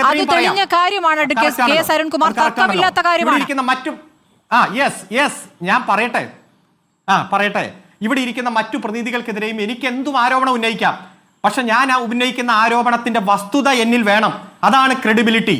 അതായത് പൊതുസമൂഹത്തിൽ കേരളത്തിന്റെ പൊളിറ്റിക്കൽ സെക്രട്ടറിക്കെതിരെ, മുഖ്യമന്ത്രിയുടെ പൊളിറ്റിക്കൽ സെക്രട്ടറിക്കെതിരെ, CPM-ന്റെ സംസ്ഥാന കമ്മിറ്റി അംഗത്തിനെതിരെ നിരവധി ആരോപണങ്ങൾ. എന്നാൽ ഈ വിഷയങ്ങളെല്ലാം, നിരവധി വിഷയങ്ങളെ ക്രോഡീകരിച്ചുകൊണ്ട് ഗവൺമെന്റിന് കൊടുക്കുന്ന ഫസ്റ്റ് പരാതിയിൽ അവയില്ല. അതിന്റെ കോപ്പി തന്നെ പാർട്ടി സംസ്ഥാന സെക്രട്ടറിക്ക് കൊടുക്കുന്നു. ആ പരാതിയുടെ കോപ്പിയിലും അതില്ല. കാരണം ഒറിജിനലിൽ ഇല്ലല്ലോ, അപ്പൊ കോപ്പിയിലും ഉണ്ടാവില്ല. രണ്ടാമത് പാർട്ടി സംസ്ഥാന കമ്മിറ്റിക്ക് ഒരു പരാതി തരുന്നു. ആ പരാതിയുമായി ബന്ധപ്പെട്ടുകൊണ്ട് പരാതി തന്ന അൻവറിനെ സംസ്ഥാന സെക്രട്ടറി വിളിക്കുന്നു. നിങ്ങൾ ഒരു പരാതി തന്നിട്ടുണ്ട്, ഇത് പരിശോധിക്കാൻ തയ്യാറാണ്, പാർട്ടി പരിശോധിച്ചു കൊണ്ടിരിക്കുന്നു. ഇതിൽ പറഞ്ഞിരിക്കുന്ന കാര്യങ്ങളുമായി തെളിവ് എന്തെങ്കിലും ഉണ്ടെങ്കിൽ കൊണ്ടുവരണം, ഒന്ന് തിരുവനന്തപുരത്തേക്ക് വരണം, സംസാരിക്കാം. ഈ പരാതിയെക്കുറിച്ച് സംസാരിക്കാനാണ്. അദ്ദേഹം പറയുന്നു ഒക്ടോബർ മാസം 3-ന് മാത്രമേ എനിക്ക് തിരുവനന്തപുരത്തേക്ക് വരാൻ കഴിയൂ, തിരുവനന്തപുരത്ത് വന്ന് കാണാം ഒക്ടോബർ 3-ന്. ഈ പരാതിയുടെ അന്വേഷണത്തിന്റെ ഭാഗമായി. ആ പരാതിക്കാരനെ ആദ്യം കേൾക്കണമല്ലോ, എന്നിട്ട് വേണമല്ലോ എന്തൊക്കെയാണ് ആരോപണം എന്ന് പരിശോധിക്കാൻ. വരുന്നില്ല. ഇതിനിടയിൽ നിരവധി പത്രസമ്മേളനം നടത്തുന്നു. മുഖ്യമന്ത്രിയുടെ പത്രസമ്മേളനം നടത്തി പറഞ്ഞു അൻവർ ഇത്തരത്തിൽ തെറ്റായ വഴിക്ക് പോകരുതെന്ന് പറയുന്നു. പാർട്ടി സംസ്ഥാന സെക്രട്ടറിയുടെ പ്രസ്താവന വരുന്നു. ആ പ്രസ്താവനയുടെ അവസാന വാചകം താങ്കൾക്ക് ഓർമ്മയുണ്ടാകും. അഭ്യർത്ഥിക്കുന്നു, ഇത്തരത്തിലുള്ള തെറ്റായ പ്രവണതയിലേക്ക് ഒരു പാർട്ടി സഹയാത്രികൻ, പാർലമെന്ററി പാർട്ടി അംഗം പോകരുത് എന്ന് അഭ്യർത്ഥിച്ചു. പരമാവധി തെറ്റുതിരുത്തി കൂടെ നിർത്താൻ എല്ലാ അവസരവും കൊടുക്കുന്നു. രാത്രി 8:25 സ്വന്തം പേജിൽ. അല്ലല്ല, അന്ന് ഇപ്പോഴും എടുത്തു നോക്ക്, പാർട്ടി സംസ്ഥാന സെക്രട്ടേറിയറ്റിന്റെ പ്രസ്താവന എടുത്തു നോക്ക്. ഞാൻ പറയുന്ന വാക്ക് ആധികാരികമാണ്, തെറ്റു പറയില്ല. അങ്ങനെയാണെങ്കിൽ ചർച്ച നിർത്തി പോകും. എന്താ മിസ്റ്റർ, ഞാൻ പറയുമ്പോൾ നിങ്ങൾക്ക് എന്തത്ര സംശയം? നുണ പറയില്ലെന്ന് പറഞ്ഞല്ലോ. ഞാനൊരു മാധ്യമ പ്രവർത്തകനല്ലോ, ഞാനൊരു പൊതുപ്രവർത്തകനാണ്. നുണ പറയില്ല. അഭ്യർത്ഥിക്കുന്നു എന്ന് തന്നെയാണ് ആ പ്രസ്താവനയിലുള്ളത്. അത് തന്നെയാണ് പൊതുസമൂഹത്തിലുള്ളത്. അതിനുശേഷം 8:25 അദ്ദേഹം ഒരു ഫേസ്ബുക്ക് പോസ്റ്റ് ഇടുന്നു. ആ ഫേസ്ബുക്ക് പോസ്റ്റിൽ എന്താ പറഞ്ഞത്? ഞാൻ പാർട്ടിയാണ് വലുത്, തെറ്റുതിരുത്തി പാർട്ടിയുടെ നിർദ്ദേശങ്ങൾ ഞാൻ അംഗീകരിക്കുന്നു, ഇനി ഞാനൊരു പ്രസ്താവനയും നടത്തില്ല എന്ന് പറയുന്നു. കൃത്യമായി ഡീറ്റെയിൽ ആയിട്ടുള്ള പ്രസ്താവന. അതിനുശേഷം 1.5 ദിവസം കഴിഞ്ഞ് ഇന്നലെ അദ്ദേഹം പറഞ്ഞല്ലോ, നീ തീയായി മാറി. എന്ത് തീയായി മാറി? കുറെ ആരോപണങ്ങൾ ഉന്നയിച്ചു. മുഖ്യമന്ത്രിക്കും അദ്ദേഹത്തിന്റെ കുടുംബത്തിനുമെതിരെ ആരോപണം ഉന്നയിച്ചു. എന്ത് പുതിയ വസ്തുത കൊണ്ടുവന്നു? ഇത് പൊതുസമൂഹത്തിലുള്ളതാണ്. നിങ്ങളുടെ എഡിറ്റേഴ്സിലെ ഒരാൾ ഇന്ന് ചോദിച്ചല്ലോ, മുഖ്യമന്ത്രിക്കെതിരെ നിങ്ങൾ ഇങ്ങനെ ആരോപണം ഉന്നയിക്കുമ്പോൾ എന്തെങ്കിലും വസ്തുത നിങ്ങളുടെ കയ്യിലുണ്ടോ? സ്വർണ്ണക്കള്ളക്കടത്തുകാരുടെ ഒപ്പം നിങ്ങൾ പോയി റെക്കോർഡ് ചെയ്ത വീഡിയോ പോലെ മുഖ്യമന്ത്രിക്കെതിരെ ഉന്നയിച്ച ആരോപണവുമായി ബന്ധപ്പെട്ടുകൊണ്ട് എന്തെങ്കിലും തെളിവ് നിങ്ങളുടെ കയ്യിലുണ്ടോ? എന്താ പറഞ്ഞേ? ഒരു തെളിവുമില്ല. അതുകൊണ്ട് ലീഗും കോൺഗ്രസും വളരെ പ്രതീക്ഷയോടെ, BJP-യും കാത്തിരുന്നോളൂ. BJP നേതാക്കന്മാരുടെയൊക്കെ പല പോസ്റ്റുകൾ വരുന്നുണ്ട്. വലിയ പ്രതീക്ഷയിലാണ്. ആ പ്രതീക്ഷയിൽ ഇരുന്നോ. ഈ പാർട്ടി വേറെയാണ്. കാരണം ഈ അൻവർ വള്ളിലിക്കിട്ട് 2ാം ക്ലാസ്സിലും 3ാം ക്ലാസ്സിലും പോകുമ്പോ ചോര നിറഞ്ഞ ഷർട്ടുമായി നിയമസഭയിൽ വന്ന ഒരു MLA ഉണ്ട്. നിങ്ങൾക്ക് എന്നെ തല്ലിയൊതുക്കാം, പക്ഷെ എന്റെ വാക്കുകൾ, എന്റെ പ്രതിഷേധത്തെ നിങ്ങൾക്ക് തല്ലിയൊതുക്കാൻ കഴിയില്ലെന്ന് അടിയന്തരാവസ്ഥയുടെ നാളുകളിൽ ക്രൂരമായി മർദ്ദനമേറ്റ് നിയമസഭയിൽ വന്ന് തീ തുപ്പുന്ന പ്രസംഗം നടത്തിയ ഒരു നേതാവുണ്ട്. ആ നേതാവാണ് സഖാവ് പിണറായി വിജയൻ, കേരളത്തിന്റെ ഇന്നത്തെ മുഖ്യമന്ത്രി. ആരോപണം ആർക്കും ഉന്നയിക്കാം. കോൺഗ്രസും BJP-യും ഉന്നയിക്കുന്ന ആരോപണങ്ങളെ പോലെ തന്നെ അതിലും ശക്തമായി നുണ പ്രചരിപ്പിച്ചാൽ ശരി, നിങ്ങൾക്ക് ജനം തോന്നുന്നത് നോക്കിയിരിക്കില്ല, മുഖ്യമന്ത്രി പാർട്ടി പിണറായി നോക്കിയിരിക്കില്ല, ഈ വിജയനിലേക്ക് പാർട്ടി അൻവർ വേറെയാണ്. തിരിഞ്ഞപ്പോഴാണ് എന്നുള്ള കാര്യം വ്യക്തമാണ്. അതുവരെ താങ്കൾ പറഞ്ഞതുപോലെ സംയമനത്തിന്റെ ഭാഷ, അല്ല. അഭ്യർത്ഥന എന്ന വാചകം പതിവ് വിട്ട് അൻവറിന് പ്രതികരിക്കാനുള്ള സമയവും സാഹചര്യവും ഒക്കെ ഒരുക്കി കൊടുത്തു. കാരണം അൻവർ അത്രയ്ക്ക് അങ്ങ് പോകില്ല എന്ന് നിങ്ങൾ കരുതി. പക്ഷെ നിങ്ങളുടെ പ്രതീക്ഷ തകർത്തുകൊണ്ട് അൻവർ അങ്ങ് മുന്നോട്ട് പോയി എന്നുള്ളതാണ് യാഥാർത്ഥ്യം. ശരി, താങ്കൾ പറഞ്ഞല്ലോ പി ശശിക്കെതിരെ ആദ്യം മുഖ്യമന്ത്രിക്ക് പരാതി എഴുതി കൊടുത്തില്ല. ശരിയാണ്. അദ്ദേഹം പറഞ്ഞത് പി ശശിക്കെതിരെ പരാതി കൊടുക്കുന്നത് പാർട്ടി സെക്രട്ടറിക്കാണ്. പാർട്ടി സെക്രട്ടറിക്ക് കൊടുത്തു. ഇന്ന് പാർട്ടി സെക്രട്ടറി പറയുന്നു പി ശശിയുമായി ബന്ധപ്പെട്ട അന്വേഷണം നടക്കുന്നുണ്ടല്ലോ എന്ന്. നടക്കുന്നുണ്ടല്ലോ, പാർട്ടി അന്വേഷിക്കുകയാണ്. മുഖ്യമന്ത്രി എന്താണ് പറഞ്ഞത്? ഒരു അന്വേഷണവും ഇല്ല എന്ന്. രണ്ട് വ്യത്യസ്ത അഭിപ്രായങ്ങൾ വന്നോ? പാർട്ടി സെക്രട്ടറി പറയും മുമ്പ് എന്തിനാണ് പാർട്ടി തന്നെ പൊളിറ്റിക്കൽ സെക്രട്ടറിയായി നിയോഗിച്ച പി ശശിയുടെ കാര്യത്തിൽ മുഖ്യമന്ത്രി തീർപ്പ് കൽപ്പിച്ചത്, ഒരു അന്വേഷണവും ഇല്ല എന്ന് പറഞ്ഞത്? അവിടെ തന്നെ അവ്യക്തത പാർട്ടിയും മുഖ്യമന്ത്രിയും സൃഷ്ടിക്കുകയല്ലേ ചെയ്തത്? ഒന്നാമത്തെ കാര്യം നിങ്ങൾ മനസ്സിലാക്കേണ്ടത്, പാർട്ടി വേറെ, ഗവൺമെന്റ് വേറെ. ഗവൺമെന്റും പാർട്ടിയും ഒന്നല്ല. ഇപ്പൊ ഇവിടെ ഒരു നേതാവ് ആദ്യം പറഞ്ഞല്ലോ, ലീഗിന്റെ നേതാവാണ്. പറഞ്ഞെന്താ, ലീഗിന്റെ നേതാക്കന്മാർക്കും കോൺഗ്രസിന്റെ നേതാക്കന്മാർക്കും ഒന്നും പോലീസ് സ്റ്റേഷനിൽ ചെന്നാൽ അവരുടെ പാർട്ടിയുടെ കാര്യങ്ങൾ നടക്കുന്നില്ല. CPM-ന്റെ നേതാക്കന്മാർക്ക് നടക്കുന്നില്ലെന്ന് പരാതി പറഞ്ഞു. ഇവിടെ ആദ്യം വലിയ ആരോപണം പാർട്ടി സെല്ല് ഭരണമാണെന്നായിരുന്നു ഏറ്റവും ആദ്യം ആരോപണം. പോലീസ് സ്വതന്ത്രമായി പ്രവർത്തിക്കുന്ന സാഹചര്യം. ഞാൻ പറഞ്ഞത് ഗവൺമെന്റും പാർട്ടിയും വ്യത്യസ്തമാണ്. ഗവൺമെന്റിന് ആദ്യം തന്ന പരാതിയിൽ പി ശശിക്കെതിരെ പരാമർശമില്ല. അരുൺകുമാർ തെറ്റിദ്ധരിക്കരുത്. ഞാൻ കാര്യം നടക്കുന്നില്ല, നീതി ലഭിക്കുന്നില്ല എന്നാ പറഞ്ഞത്. നിങ്ങളുടെ വയനാട് ജില്ലാ സെക്രട്ടറിയുടെ വാചകത്തെ അടിവരയിട്ട് നീതി ലഭിക്കുന്നില്ല എന്നാ പറഞ്ഞത്. നിങ്ങളുടെ ആവശ്യത്തിന് വേണ്ടി എന്റെ വാചകത്തെ വളച്ചൊടിക്കരുത്. ശരി ശരി ശരി വളച്ചൊടിക്കരുത്. ഓക്കെ. രണ്ടാമത് പാർട്ടിക്ക് പരാതി തരുന്നു. പാർട്ടിക്ക് പരാതി തന്നാൽ അത് പാർട്ടി സംവിധാനമാണ് പരിശോധിക്കുന്നത്. ഇതിനു മുമ്പും അടുത്ത കാലത്തും പല പരാതിയും വന്നല്ലോ. പാർട്ടി സംവിധാനം പരിശോധിച്ചല്ലോ. സാങ്കേതികമായി സമ്മതിക്കാം ശ്രീ അരുൺകുമാർ. അപ്പോഴും മുഖ്യമന്ത്രി ആ വാർത്താ സമ്മേളനത്തിൽ പറയുന്നുണ്ട്, പാർട്ടി പറയേണ്ട ഞാനല്ലല്ലോ പറയേണ്ടത്, പാർട്ടി ഇനിയിപ്പോൾ ഞാൻ വേണമെങ്കിൽ പറയാം, പോളിറ്റ് ബ്യൂറോ അംഗം എന്നുള്ള നിലയ്ക്ക് പറയാം എന്ന് അദ്ദേഹം പറയുന്നു. എന്നിട്ട് അദ്ദേഹം പറയുന്നു പാർട്ടി നിയോഗിച്ച പൊളിറ്റിക്കൽ സെക്രട്ടറി. ആര് നിയോഗിച്ചത്? പാർട്ടി നിയോഗിച്ച പൊളിറ്റിക്കൽ സെക്രട്ടറി അല്ലേ? ഒരന്വേഷണവുമില്ല, മാതൃകാപരമായ പ്രവർത്തനമാണ് കാഴ്ചവെക്കുന്നത് എന്ന് പറഞ്ഞല്ലോ. അങ്ങനെ മാതൃകാപരമായി പ്രവർത്തനം കാഴ്ചവെക്കുന്ന ഒരാളെ കുറിച്ച് എന്താണ് പാർട്ടി അന്വേഷിച്ചുകൊണ്ടിരിക്കുന്നത്? എങ്ങനെയാണ് ആ അന്വേഷണം? ഒന്ന് വിശദീകരിക്കാമോ? താങ്കൾ മനസ്സിലാക്കേണ്ട, ഒരാൾക്കെതിരെ ഒരു പരാതി കിട്ടിയാൽ ആ പരാതി പല രൂപത്തിൽ അന്വേഷിക്കും. അന്വേഷണ കമ്മീഷനെ വെച്ച് അന്വേഷിക്കാം, സിംഗിളായിട്ട് ഒരു അന്വേഷണ കമ്മീഷനാകാം, ചിലപ്പോൾ ഒന്നിലധികം ആളുകൾ ഉണ്ടാകാം, സെക്രട്ടറി നേരിട്ടുള്ള അന്വേഷണമാകാം. പാർട്ടിക്ക് പാർട്ടിയുടേതായിട്ടുള്ള രീതിയുണ്ട്. ആ രീതിയൊന്നും ചാനലുകളിലും പത്രസമ്മേളനങ്ങളിലും ഞങ്ങൾ പറയാറില്ല. പക്ഷെ അവസാനം നടപടി എടുക്കുമ്പോൾ പറയാറില്ല. ഞാൻ പറഞ്ഞത് പുറത്തേക്ക് വന്ന പരാതിയാണല്ലോ, വാർത്താ സമ്മേളനത്തിൽ വിളിച്ചു പറഞ്ഞ ആളാണല്ലോ ഈ പരാതി കൊടുക്കുന്നത് അല്ലേ? അപ്പൊ ആ പരാതിയിൽ അന്വേഷണം ഉണ്ടെങ്കിൽ എന്ത് അന്വേഷണമാണെന്ന് പാർട്ടി പറയണ്ടേ അല്ലേ? അല്ല, ഞാൻ നിങ്ങളത് സമയപരത്തോടെ കേൾക്കുക. നമ്മൾ വളരെ സൗഹൃദത്തിൽ തന്നെയാണ് ഇരിക്കുന്നത്. പാർട്ടിക്ക് പാർട്ടിയുടേതായിട്ടുള്ള രീതിയുണ്ട്. അത് കഴിഞ്ഞ് അന്വേഷണം കഴിഞ്ഞ് ഏതെങ്കിലും നടപടിയൊക്കെ സ്വീകരിക്കുമ്പോൾ കൃത്യമായി അറിയിക്കാറുണ്ടല്ലോ. അങ്ങനെ അടുത്ത കാലത്ത് പല നടപടികളും നിങ്ങൾ അറിയാതെ നടപടി പുറത്തു വന്നതിന് ശേഷം നിങ്ങൾ അറിഞ്ഞിട്ടുണ്ടല്ലോ. ഇതൊക്കെ ഈ പാർട്ടിയുടെ രീതിയാണ്. ഓരോ ദിവസം പത്രക്കാരെ ബ്രീഫ് ചെയ്യുന്ന രീതി പാർട്ടിക്കില്ല. അതുകൊണ്ട് പാർട്ടിയുടെ മുന്നിൽ വന്നിരിക്കുന്ന പരാതി പരിശോധിച്ചതിന്റെ ഭാഗമായിട്ടാണല്ലോ ഈ വരുന്ന 3-ാം തീയതി അദ്ദേഹത്തോട് നേരത്തെ തന്നെ വരാൻ പറഞ്ഞു. എത്രയും പെട്ടെന്ന് വരാൻ പറഞ്ഞപ്പോൾ ശ്രീ PV അൻവർ പറഞ്ഞു ഒക്ടോബർ 3-ന് തിരുവനന്തപുരത്തേക്ക് വരൂ എന്ന്. ഇതൊന്നും അൻവർ നിഷേധിച്ചിട്ടില്ല. ഇതൊക്കെ നമ്മുടെ മുന്നിൽ പച്ചയായ യാഥാർത്ഥ്യമുണ്ട്. ഇപ്പോൾ ഈ അന്വേഷണമല്ല ലക്ഷ്യം. ഞാൻ പറഞ്ഞ അവസാനിപ്പിക്കാം. അന്വേഷണം നടത്തി നീതി നിർവഹണമല്ല. PV അൻവർ പതറിപ്പോയ കാര്യം ശരിയാണ്. ഇപ്പോൾ ADGP RSS കൂടിക്കാഴ്ച അത് മുഖ്യമന്ത്രിക്ക് വേണ്ടിയാണ് എന്ന് പുറത്തെല്ലാവരും പറയുന്നു. അതുകൊണ്ട് ഞാനും പറയുന്നു എന്നൊരു ഭരണകക്ഷി MLA-ക്ക് ഉത്തരവാദിത്തത്തോട് പറയാൻ പറ്റില്ല. അദ്ദേഹം പറഞ്ഞു എൻ്റെ കയ്യിൽ തെളിവില്ല. ശരിയാണ്. പക്ഷെ തെളിവുള്ള കാര്യങ്ങൾ പോലീസുമായി ബന്ധപ്പെട്ട് തെളിവുള്ള കാര്യങ്ങൾ രേഖകൾ സഹിതം നൽകിയിട്ട് അതിന്മേലുള്ള അന്വേഷണം എവിടെ എത്തി നിൽക്കുന്നു എന്നുള്ളതാണല്ലോ അദ്ദേഹം വിശദീകരിച്ചത്. ആ കാര്യങ്ങളാണോ ചോദിച്ചത്? അതിന് താങ്കൾ മറുപടി പറഞ്ഞില്ല. ആ അന്വേഷണം നടക്കാത്തത് കൊണ്ടാണ് അദ്ദേഹം സംശയിക്കുന്നു, ഇതൊന്നും നേരെയല്ല പോകുന്നത്, ഇത് വേറെ വഴിക്കാണ്, ADGPക്ക് വേണ്ടിയാണ്. ADGPക്ക് വേണ്ടി എന്തിന് എന്ന ചോദ്യം അദ്ദേഹം ഉന്നയിക്കുന്ന ഭാഷാ രീതിയൊക്കെ വ്യത്യസ്ത അഭിപ്രായം ഉണ്ടാകാം. പക്ഷേ ഈ ചോദ്യങ്ങൾക്ക് ഉത്തരവില്ലല്ലോ. ഈ ചോദ്യങ്ങൾ പുറത്തേക്ക് ഇട്ടിട്ടാണ് അദ്ദേഹം പുറത്തേക്ക് പോയിരിക്കുന്നതെന്നേ. ഇതിനി പിടിച്ചു പറഞ്ഞുകൊണ്ടേ ഇരിക്കുമെന്നാണ് പറയുന്നത്. മറുപടി വേണ്ടേ പാർട്ടിയുടെ ഭാഗത്തു നിന്നും? ജനങ്ങൾക്ക് അറിയണ്ടേ? അങ്ങനെ ആയിക്കോട്ടെ. അല്ല, ഇന്നിപ്പം മറുപടിയല്ലേ പാർട്ടിയുടെ സംസ്ഥാന സെക്രട്ടറി തന്നത്? ഒരു മണിക്കൂറിലധികം നീണ്ടുനിന്ന പത്രസമ്മേളനമല്ലേ? വരും ദിവസങ്ങളിൽ മുഖ്യമന്ത്രിയും അതുപോലെ തന്നെ പാർട്ടിയുടെ സമുന്നതരായിട്ടുള്ള നേതാക്കന്മാരെല്ലാം കൃത്യമായി മറുപടി പറയും. ഇവിടെ ശ്രീ PV അൻവർ MLA ആയത് ആയിരക്കണക്കിന് പാർട്ടി സഖാക്കൾ ചോര നീരാക്കിയാണ്. കോൺഗ്രസിന്റെ ഭാഗമായി നിന്നു, ഡിക്കിന്റെ ഭാഗമായി നിന്നു, പിന്നെ ഇടതുപക്ഷ സഹയാത്രികനായി മാറിയപ്പോൾ അദ്ദേഹത്തെ ഇന്ന് കാണുന്ന അദ്ദേഹമാക്കി മാറ്റുന്നതിൽ ലക്ഷക്കണക്കിന് സഖാക്കളുടെ ത്യാഗോജലമായിട്ടുള്ള പ്രവർത്തനം അന്നും ഇന്നുമുണ്ട്. അദ്ദേഹം സമൂഹത്തിൽ വേട്ടയാടപ്പെട്ടപ്പോഴും കോടതിയിൽ കേസുകൾ നേരിട്ടപ്പോഴും മാധ്യമങ്ങൾ അദ്ദേഹത്തെ വളഞ്ഞിട്ടാക്രമിച്ചപ്പോഴുമെല്ലാം ഈ സാധാരണക്കാരായിട്ടുള്ള പാർട്ടി സഖാക്കൾ തന്നെയാണ് അണിനിരന്നത്. അത് യാഥാർത്ഥ്യമെന്നിരിക്കെ പുറത്തു പറഞ്ഞു കേൾക്കുന്ന കാര്യങ്ങൾ വച്ചുകൊണ്ട് ആരോപണം ഉന്നയിക്കേണ്ട ഒരാളാണോ ഭരണകക്ഷി MLA? കൃത്യമായി വസ്തുതകൾ വേണ്ടേ? അദ്ദേഹത്തിന്റെ പാർലമെന്ററി പാർട്ടി ഫോറം ഉണ്ടല്ലോ, ഇത്തരം കാര്യങ്ങൾ ചൂണ്ടിക്കാണിക്കാമല്ലോ. ഈ കേരളത്തിലെ ഏറ്റവും ഉയർന്ന പോലീസ് ഉദ്യോഗസ്ഥനാരാ? DGP ആണ്. ആ DGPയുടെ നേതൃത്വത്തിൽ ഒരു സംഘത്തെ ഉണ്ടാക്കി സമയക്ലിപ്തത കൊടുത്ത് അന്വേഷണം നടക്കുന്നു. മുഖ്യമന്ത്രി അടക്കം, പാർട്ടിയുടെ സംസ്ഥാന സെക്രട്ടറി അടക്കം, അതുപോലെ തന്നെ സംസ്ഥാന സെക്രട്ടേറിയറ്റ് അടക്കം പറഞ്ഞില്ലേ നിങ്ങൾ ഗവൺമെന്റിനെ വിശ്വസിക്കണം,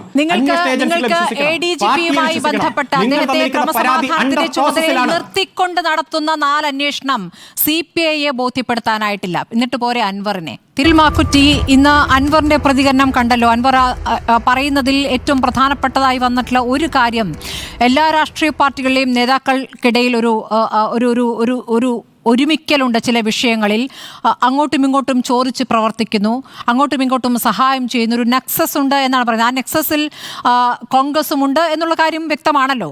അപ്പോൾ പാതി വാതിൽ തുറന്നിട്ടിരിക്കുന്നു എന്ന മട്ടിൽ കെ സുധാകരൻ ഒരു വശത്ത് പ്രതികരിക്കുന്നു, VD സതീശൻ പ്രതികരിക്കാതിരിക്കുന്നു. ഇപ്പോൾ പാർട്ടിയിൽ നിന്നും പൂർണ്ണമായി ബന്ധം വിച്ഛേദിച്ച് നിൽക്കുന്ന അൻവർ നിലമ്പൂരിൽ ശക്തനാണ്. മലപ്പുറത്ത് അൻവറിന്റെ വാക്കുകൾ കേൾക്കുന്ന ഒരുപാട് പേരുണ്ട്. അത് സഖാക്കൾ തന്നെയാണെന്ന് പറയുന്നു. എന്താണ് കോൺഗ്രസിന്റെ ഒരു നിലപാട് ഈ കാര്യത്തിൽ? ശ്രീമതി യഥാർത്ഥത്തിൽ അൻവർ ഉന്നയിച്ച ആരോപണങ്ങൾ, അത് ആരോപണങ്ങൾക്കകത്ത് അദ്ദേഹം പറഞ്ഞ കാര്യങ്ങളിലെ വസ്തുതയാണ് നമ്മൾ പരിശോധിക്കേണ്ടത്. ഇപ്പോൾ കോൺഗ്രസിനെ സംബന്ധിച്ചിടത്തോളം UDFനെ സംബന്ധിച്ചിടത്തോളം ഒരിക്കലും CPMന്റെ നേതൃത്വമായും BJP നേതൃത്വമായും ഏതെങ്കിലും ഒരു നെക്സസ് ഉണ്ട് എന്ന് ഞങ്ങളാരും കരുതുന്നില്ല. അങ്ങനെയുള്ള നേതൃത്വമല്ല ഞങ്ങൾക്ക് പരിപൂർണമായ ബോധ്യമുണ്ട്. അതവിടെ നിൽക്കട്ടെ. ഇപ്പോൾ ഈ പറഞ്ഞ പ്രധാനപ്പെട്ട കാര്യത്തിൻ്റെ അകത്ത് കൃത്യമായ മറുപടി വേണം. ആ മറുപടി എന്താ മറുപടി? ഈ പറയുന്ന സ്വർണ്ണക്കള്ളക്കടത്ത് ഉൾപ്പെടെയുള്ള ആരോപണത്തിനപ്പുറത്തേക്ക് കേരളത്തെ RSSന് തീരെഴുതി കൊടുക്കാൻ കേരളത്തിലെ പിണറായി വിജയൻ എന്ന് പറയുന്ന, ഇപ്പം നേരത്തെ ശ്രീ അരുൺകുമാർ സൂചിപ്പിച്ചതുപോലെ വിപ്ലവ സൂര്യനും അതോടൊപ്പം തന്നെ കാരണഭൂതനൊക്കെയായി കണ്ട ഒരാൾ, RSSന്റെ ആ നേതാക്കന്മാർ തലക്ക് വില പറഞ്ഞ പിണറായി വിജയൻ, ആ വിജയൻ കേരളം ഭരിക്കുമ്പോഴാണ് അദ്ദേഹത്തിൻ്റെ കീഴിലുള്ള ADGP RSS നേതാക്കന്മാരുമായി ബന്ധപ്പെട്ട് ചർച്ച നടത്തിയത് എന്നുള്ളതിനെക്കുറിച്ചുള്ള മറുപടിയാണ് കേരളത്തിനകത്ത് വേണ്ടത്. അതാണ് ഏറ്റവും വലിയ പ്രശ്നം. അപ്പോൾ കേരളത്തെ തൃശ്ശൂർ പൂരം ഉൾപ്പെടെയുള്ള പൂരം കലക്കാൻ BJP RSS ഒത്താശ ചെയ്ത ആ പൂരം കലക്കാൻ പിണറായി വിജയന്റെ ആഭ്യന്തര വകുപ്പ് കൂട്ടുന്നു എന്നുള്ളത് ഗൗരവതരമായ ആരോപണമാണ്. ഇത് ഞങ്ങൾ മാത്രം പറയുന്നില്ല, അൻവർ മാത്രമല്ല, CPIയുടെ നേതാക്കന്മാർ ഉൾപ്പെടെ പറയുന്ന ഒരു കാര്യമാണ്. അല്ല, പൂരം കലക്കുന്നതിന് ADGP കൂട്ടുനിന്നു എന്നുള്ള ആരോപണം CPIയും ഉന്നയിക്കുന്നുണ്ടല്ലോ. CPIയുടെ ഭാഷയാണോ PV അൻവറിന്? എന്തുകൊണ്ടാണ് PV അൻവറിന് പൂർണ്ണമായും പുറത്തു പോകേണ്ട രൂപത്തിലേക്ക് ആ പ്രതികരണം വന്നത്? ഇന്ന് രാവിലെ റിപ്പോർട്ടർ പ്രസ് കോൺഫറൻസിലും അൻവർ പങ്കെടുക്കുമ്പോൾ അദ്ദേഹത്തിന് അതിൽ തെളിവില്ല എന്ന് പറയുകയാണ്. ഒരു ആരോപണം അതിശക്തമായി ഉന്നയിക്കുമ്പോൾ അതിൽ തെളിവ് വേണമല്ലോ. മറ്റു കേസുകളുടെ കാര്യത്തിൽ, പോലീസ് അന്വേഷിക്കേണ്ട കാര്യത്തിൽ മുഴുവൻ തെളിവ് കൊണ്ടു കൊടുക്കേണ്ട ബാധ്യത എന്തായാലും അൻവറിനില്ല. പക്ഷേ ഇത്തരം രാഷ്ട്രീയ ആരോപണങ്ങൾ ഉന്നയിക്കുമ്പോൾ ഒരു തെളിവ് എന്തെങ്കിലും വേണ്ടേ? അതാണല്ലോ പറഞ്ഞത്. ഇപ്പോൾ CPIയുടെ സുനിൽകുമാറും അവിടെ മത്സരിച്ച സ്ഥാനാർത്ഥി കെ മുരളീധരൻ ഉൾപ്പെടെയുള്ള ആളുകൾ പറയുന്നൊരു കാര്യമുണ്ട്. അവിടെ തൃശ്ശൂർ പൂരം നടക്കുന്ന സമയത്ത് ഒരു വിഷയം ഉണ്ടായിരുന്നില്ല.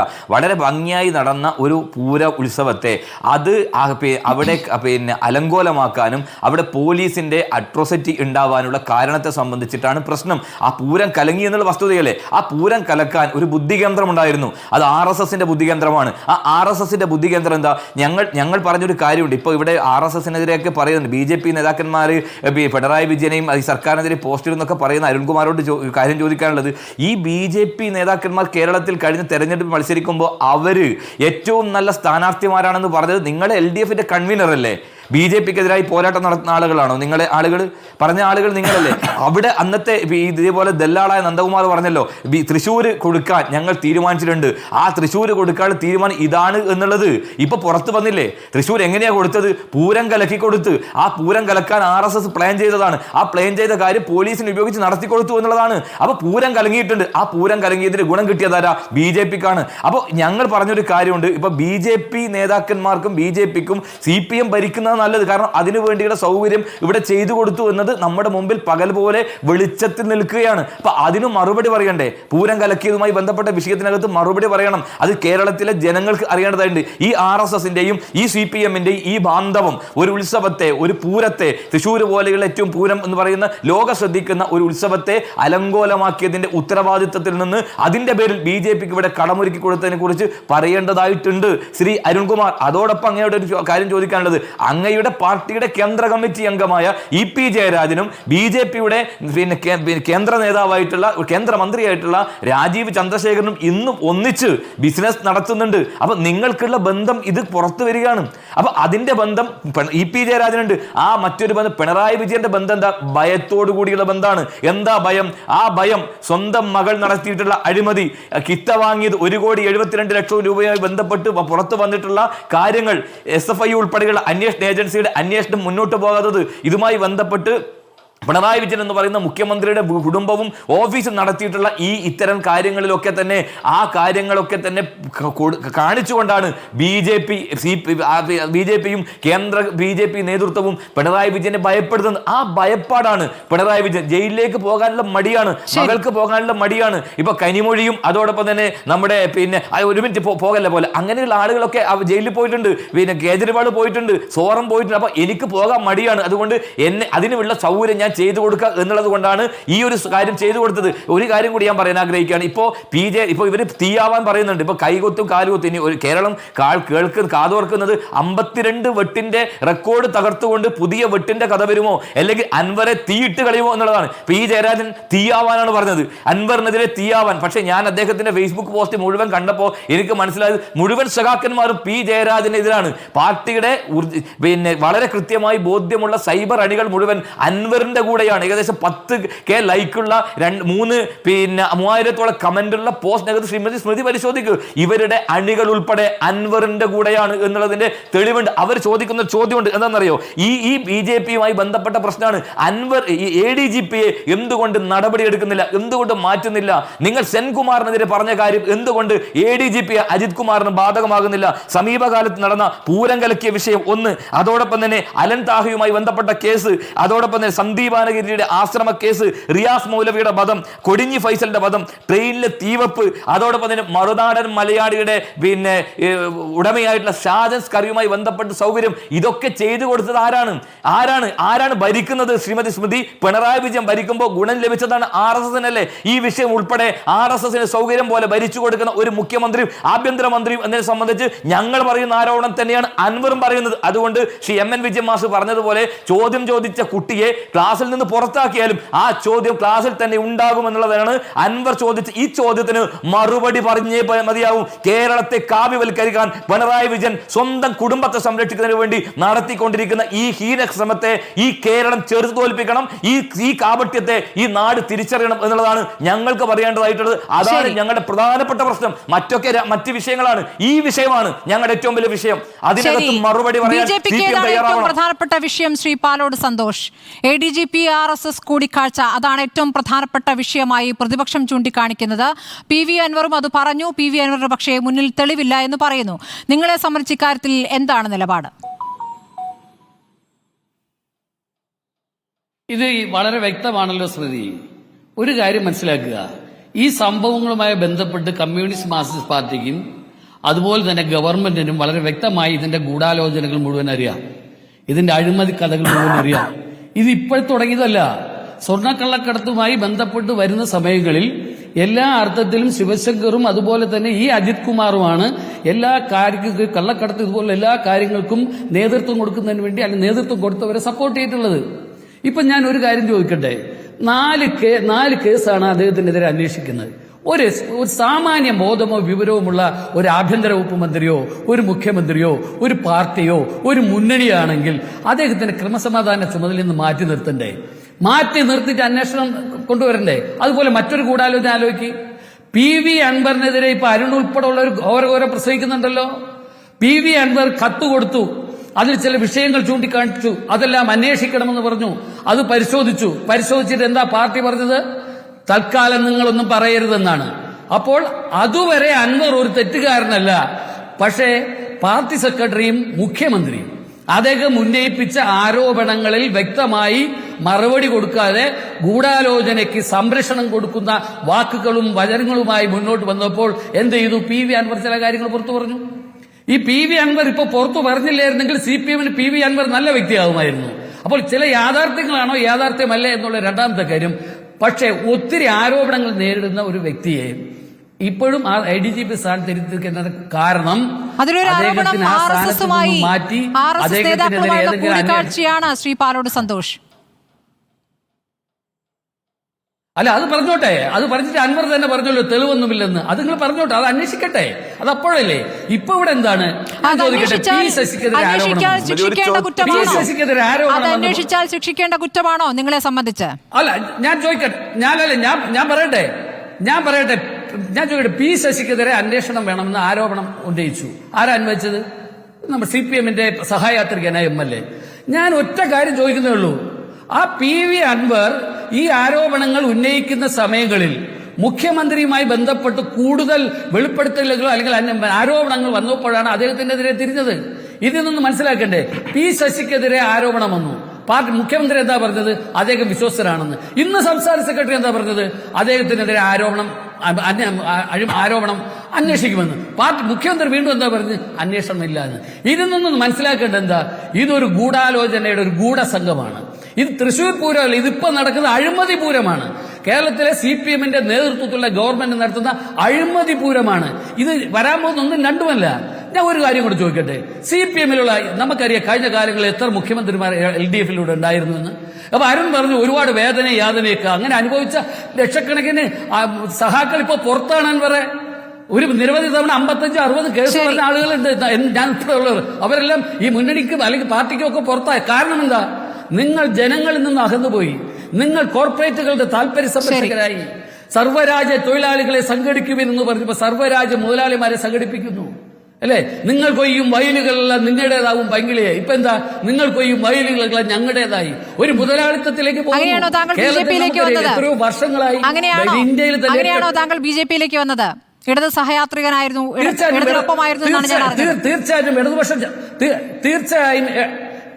തീർച്ചയായും ഇടതുപക്ഷ ജനാധിപത്യ മുന്നണിയുമായി അതിന്റെ യൂത്തിന്റെ LDF കൺവീനറായിരുന്ന ഞാളാണ്. 55 കേസിൽ പ്രതിയായിരുന്ന ഒരാളാണ് ഞാൻ. എന്തുകൊണ്ട് അത് വിട്ടു? അത് നയങ്ങളിൽ നിന്നും പുറകോട്ട് പോയി. പണ്ട് ഇങ്ങനെയാണോ ഇടതുപക്ഷ ജനാധിപത്യ മുന്നണി?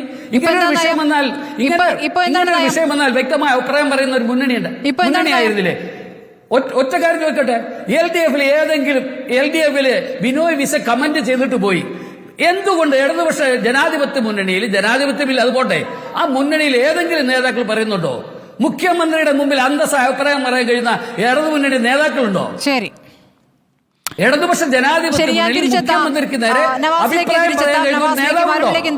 PK നവാസ്, ഞാൻ അൻവർ ഉന്നയിച്ച നെക്സസിലേക്ക് തന്നെ വീണ്ടും ചോദ്യം കൊണ്ടുവരികയാണ്. ലീഗിന് യഥാർത്ഥത്തിൽ ഇപ്പോൾ ശശിയുമായി ബന്ധപ്പെട്ട നടപടി വേണമെന്നുള്ള ആവശ്യമുണ്ടോ? അങ്ങനെയെങ്കിൽ അൻവറിനെ ലീഗിലേക്ക് ക്ഷണിക്കുന്നു എന്ന ഒരു ആലോചന വന്ന ഘട്ടത്തിൽ തന്നെ അത് പൂർണ്ണമായും തള്ളിയത് PK കുഞ്ഞാലിക്കുട്ടിയാണ്. പെട്ടെന്ന് തന്നെ ഹസന്റെ പ്രതികരണം വരുന്നു. അതിൽ ഒരു ആലോചനയും ഗൂഢാലോചനയും ഉണ്ട് എന്ന് അൻവർ സംശയിക്കുകയാണ്. നിങ്ങൾക്ക് ശശിയുടെ കാര്യത്തിൽ എന്താണ് നിലപാട്? അല്ല, അൻവറിന് അങ്ങനെ സംശയിക്കാം, ആരോപണങ്ങൾ ഉന്നയിക്കുന്ന വിഷയങ്ങളാണല്ലോ പരിശോധിക്കുന്നത്. ഇപ്പൊ ഞങ്ങൾക്കെതിരെ അൻവർ ഉന്നയിച്ച ആരോപണം ഞങ്ങളൊരു നെക്സസ് ഉണ്ട് എന്നാണ്. അങ്ങനെയാണെങ്കിൽ ഞങ്ങൾ ചോദിക്കട്ടെ, അൻവർ ഇപ്പോൾ പറയുന്ന വിഷയങ്ങൾ ആദ്യം ഉന്നയിച്ചത് ആരാണ്? പ്രതിപക്ഷ നേതാവല്ലേ? RSSുമായി കൂടിക്കാഴ്ച നടത്തുന്ന ആദ്യം പറഞ്ഞത് നെക്സസിന്റെ ഭാഗമാണോ പ്രതിപക്ഷ നേതാവ്? ഞാൻ പറയട്ടെ, ഞങ്ങൾ മുസ്ലിം ലീഗിന്റെ പ്രതിനിധികൾ ഒരു വർഷം മുമ്പ് മലപ്പുറത്ത് ഉന്നയിച്ചതാണ് ഇപ്പോൾ അൻവർ ഉന്നയിച്ച എല്ലാ വിഷയങ്ങളും. ഞങ്ങൾ നെക്സസിന്റെ ഭാഗമാണെങ്കിൽ ഞങ്ങൾ എന്തിനത് ഉന്നയിക്കണം? മുസ്ലിം ലീഗിന്റെ ദേശീയ general secretary P Kunhalikutty Sahib വളരെ കൃത്യമായി കഴിഞ്ഞ ദിവസം പറഞ്ഞു, സുജിത് ദാസ് ഉൾപ്പെടെയുള്ള പോലീസ് ഉദ്യോഗസ്ഥന്മാരുടെ കാലത്ത് നടന്നിട്ടുള്ള മുഴുവൻ കേസുകളിലും പുനരന്വേഷണം ആവശ്യപ്പെട്ടുകൊണ്ട് അദ്ദേഹം പത്രസമ്മേളനം നടത്തി. നെക്സസിന്റെ ഭാഗമായതാണ് അദ്ദേഹം ഉന്നയിച്ചത്. ഏലത്തൂർ തീവെപ്പ് കേസ്, അതുമായി ബന്ധപ്പെട്ട് പുനരന്വേഷണം നടത്തണമെന്ന് മുസ്ലിം ലീഗിന്റെ സംസ്ഥാന സെക്രട്ടറി കെ എം ഷാജി ഒരാഴ്ചക്ക് മുമ്പ് ആവശ്യപ്പെട്ടു. ഇതെന്തിന്റെ പേരാണ് ആവശ്യപ്പെട്ടത്? അപ്പൊ ഈ നെക്സസ് എന്ന് പറയുന്നത് അദ്ദേഹത്തിന്റെ അടിസ്ഥാനത്തിൽ പറയുന്നു, അദ്ദേഹം വ്യക്തമാക്കണം. ഞങ്ങളുടെ സംബന്ധിച്ച് കൃത്യമായ നിലപാടുണ്ട്. ഞങ്ങളുടെ നിലപാടെന്ന് പറയുന്നത് ലീഗിന്റെ നിലപാട് എന്താണ്? ഏത് പി ശശിയുടെ കാര്യത്തിൽ എന്താണ് നിലപാട്? അല്ല, പി ശശി എന്നല്ല, പി ശശി ഉൾപ്പെടെ ഞങ്ങൾ പറയുന്നത് പി ശശി ഉൾപ്പെടെയുള്ള വിഷയങ്ങളിൽ ഗൗരവമായ അന്വേഷണം നടക്കണം. എന്താ അതിൽ ഇത്ര തർക്കം? ഞങ്ങൾക്കത് പറയാൻ ഒരു മടിയുമില്ല. അദ്ദേഹം പറഞ്ഞ വാചകത്തെ കോട്ട് ചെയ്ത് ഞാൻ പറയട്ടെ. ADGPയും അതുപോലെ തന്നെ ഈ പറയുന്ന കസ്റ്റംസ് സംഘവും സുജിത് ദാസും പി ശശിയും അതിലേക്ക് മുഹമ്മദ് റിയാസിനും പങ്കുണ്ടെന്ന് അദ്ദേഹം പറയുന്നു. ആണെങ്കിൽ ശശിയെയും റിയാസിനെയും ഒക്കെ പങ്കാളിത്തം അന്വേഷിക്കപ്പെടണം. അന്വേഷണം പുറത്തു വരണം. അന്വേഷിക്കുക എന്ന് പറഞ്ഞാൽ ഭൂമി കുലുങ്ങിപ്പോകുന്നില്ലല്ലോ. അന്വേഷണം നടത്താലോ. ശശിക്ക് മടിയില്ലെങ്കിൽ, റിയാസിന് മടിയില്ലെങ്കിൽ, ADGPക്ക് മടിയില്ലെങ്കിൽ, ബഹുമാനപ്പെട്ട മുഖ്യമന്ത്രിയുടെ മടിയിൽ കനമില്ലെങ്കിൽ അന്വേഷിക്കാൻ തയ്യാറാകണം. അവരെന്താ അന്വേഷിക്കാൻ തയ്യാറാകാത്തത്? ഈ വിഷയങ്ങൾ അന്വേഷണത്തിലൂടെ തന്നെ പുറത്തു കൊണ്ടുവരണം എന്നാ ഞങ്ങൾ ആവശ്യപ്പെടുന്നത്. അവിടെ മുസ്ലിം ലീഗ് പാർട്ടിയുടെ ഏതെങ്കിലും ഒരു നിലപാടിൽ എവിടെയെങ്കിലും 1% ആർക്കെങ്കിലും സംശയം ഉണ്ടെങ്കിൽ വളരെ കൃത്യമായി, ഞാൻ ഈ ചർച്ചയ്ക്ക് വരുമ്പോഴും പാർട്ടി നിലപാട് കൃത്യമായി അന്വേഷിച്ച് ചോദിച്ചറിഞ്ഞാണ് വന്നിരിക്കുന്നത്. ഒരു സംശയം വേണ്ട. അന്വേഷണത്തിന്റെ കാര്യത്തിൽ ഞങ്ങൾ 100% ആവശ്യപ്പെടുന്നു. അന്വേഷണത്തിലൂടെ പുറത്തു വരേണ്ട കാര്യങ്ങളാണ്. അവിടെ ഏതെങ്കിലും പേരുപയോഗിച്ചുകൊണ്ട് ലീഗിനെ പ്രതിരോധത്തിൽ കൊണ്ടുവരാമെന്ന് ആരെങ്കിലും കരുതുന്നുവെങ്കിൽ അത് വൃഥാവിലേഖ മാത്രമേ ഉള്ളൂ. മറ്റൊന്ന്, അരുൺകുമാർ അവിടെ സംസാരിക്കുമ്പോൾ പറഞ്ഞു, പിന്നെ പിണറായി വളരെ വിപ്ലവകാരിയാണ്, നിയമസഭയിൽ വന്ന് വലിയ വിപ്ലവം നടത്തിയിട്ടുണ്ട്. എനിക്ക് ചിരി തോന്നി എന്താണെന്ന് വെച്ചാൽ, ഇന്ന് ഞാനൊരു വീഡിയോ ക്ലിപ്പ് കണ്ടു. അത് അൻവറിന്റെ പ്രസംഗമാണ്. അതേ നിയമസഭക്കകത്ത് ഇദ്ദേഹം പറഞ്ഞതിനേക്കാൾ ഗൗരവമായിട്ടാണ് പിണറായി വലിയ വിപ്ലവകാരിയാണ് എന്ന് അൻവർ പറഞ്ഞത്. ആ അൻവറിന്റെ കയ്യും കാലും വെട്ടും എന്ന് പ്രകടനം വിളിക്കേണ്ട ഗതികാരാണ് ഇന്ന് ഡിവൈഎഫ്ഐക്കാരന് വന്നത്. ഞാൻ പ്രിയപ്പെട്ട അരുൺകുമാറിനോട് പറയുന്നത്, നിങ്ങൾ പറയുന്നു ആരോപണങ്ങളാണ്, തെളിവുകളില്ലല്ലോ എന്ന്. ഞാൻ 3 കാരണങ്ങൾക്ക് മുമ്പിലേക്ക് പറയാം. ഒന്ന്, താമിർ ജിഫ്രി കൊലപാതകം മലപ്പുറം ജില്ലയിൽ നടന്ന് 1 വർഷം മുമ്പ് നടന്ന കാര്യമാണ്. അതിൽ രാഷ്ട്രീയക്കാരനല്ല, SI ആയിട്ടുള്ള കൃഷ്ണലാൽ ടെലിഫോൺ റെക്കോർഡ് പുറത്തുവിട്ടിട്ട് പറഞ്ഞു, ഇതിൽ തല്ലിക്കൊന്നതാണ് പോലീസ്, എന്നെ പ്രതിയാക്കാൻ ശ്രമിക്കുന്നു. ആ SP-യുടെയും DYSP-യുടെയും പോലീസ് ഉദ്യോഗസ്ഥന്മാരുടെ പേര് പറഞ്ഞു. എന്ത് നടപടിയാണ് നിങ്ങൾ എടുത്തത്? നിങ്ങൾ രാഷ്ട്രീയക്കാരെ വിട്ടേക്ക്, പ്രതിപക്ഷത്തെ വിട്ടേക്ക്, മറ്റെല്ലാം വിട്. നിങ്ങളുടെ കീഴിലുള്ള ഒരു പോലീസ് ഉദ്യോഗസ്ഥൻ, സർവീസിൽ ഇരിക്കുന്ന ഒരു പോലീസ് ഉദ്യോഗസ്ഥൻ SI കോൾ റെക്കോർഡ് പുറത്തുവിട്ടിട്ട് പറഞ്ഞു, ഇതാ എന്നെ പെടുത്തിയതാണ്, കൊന്നയാളുകൾ ഇന്നതാണ് എന്ന് പറഞ്ഞിട്ട് അരുൺകുമാർ ആർക്കെങ്കിലും ഇതേ നടപടിയെടുക്കാൻ നിങ്ങൾക്ക് സാധിച്ചോ? സാധിച്ചില്ലല്ലോ. സ്വർണ്ണക്കടത്തുമായി ബന്ധപ്പെട്ട് നിങ്ങൾ പറഞ്ഞു SP സുജിത് ദാസിന്റെ കോൾ റെക്കോർഡിൽ നിന്ന് എന്താ പുറത്തു വന്നത്?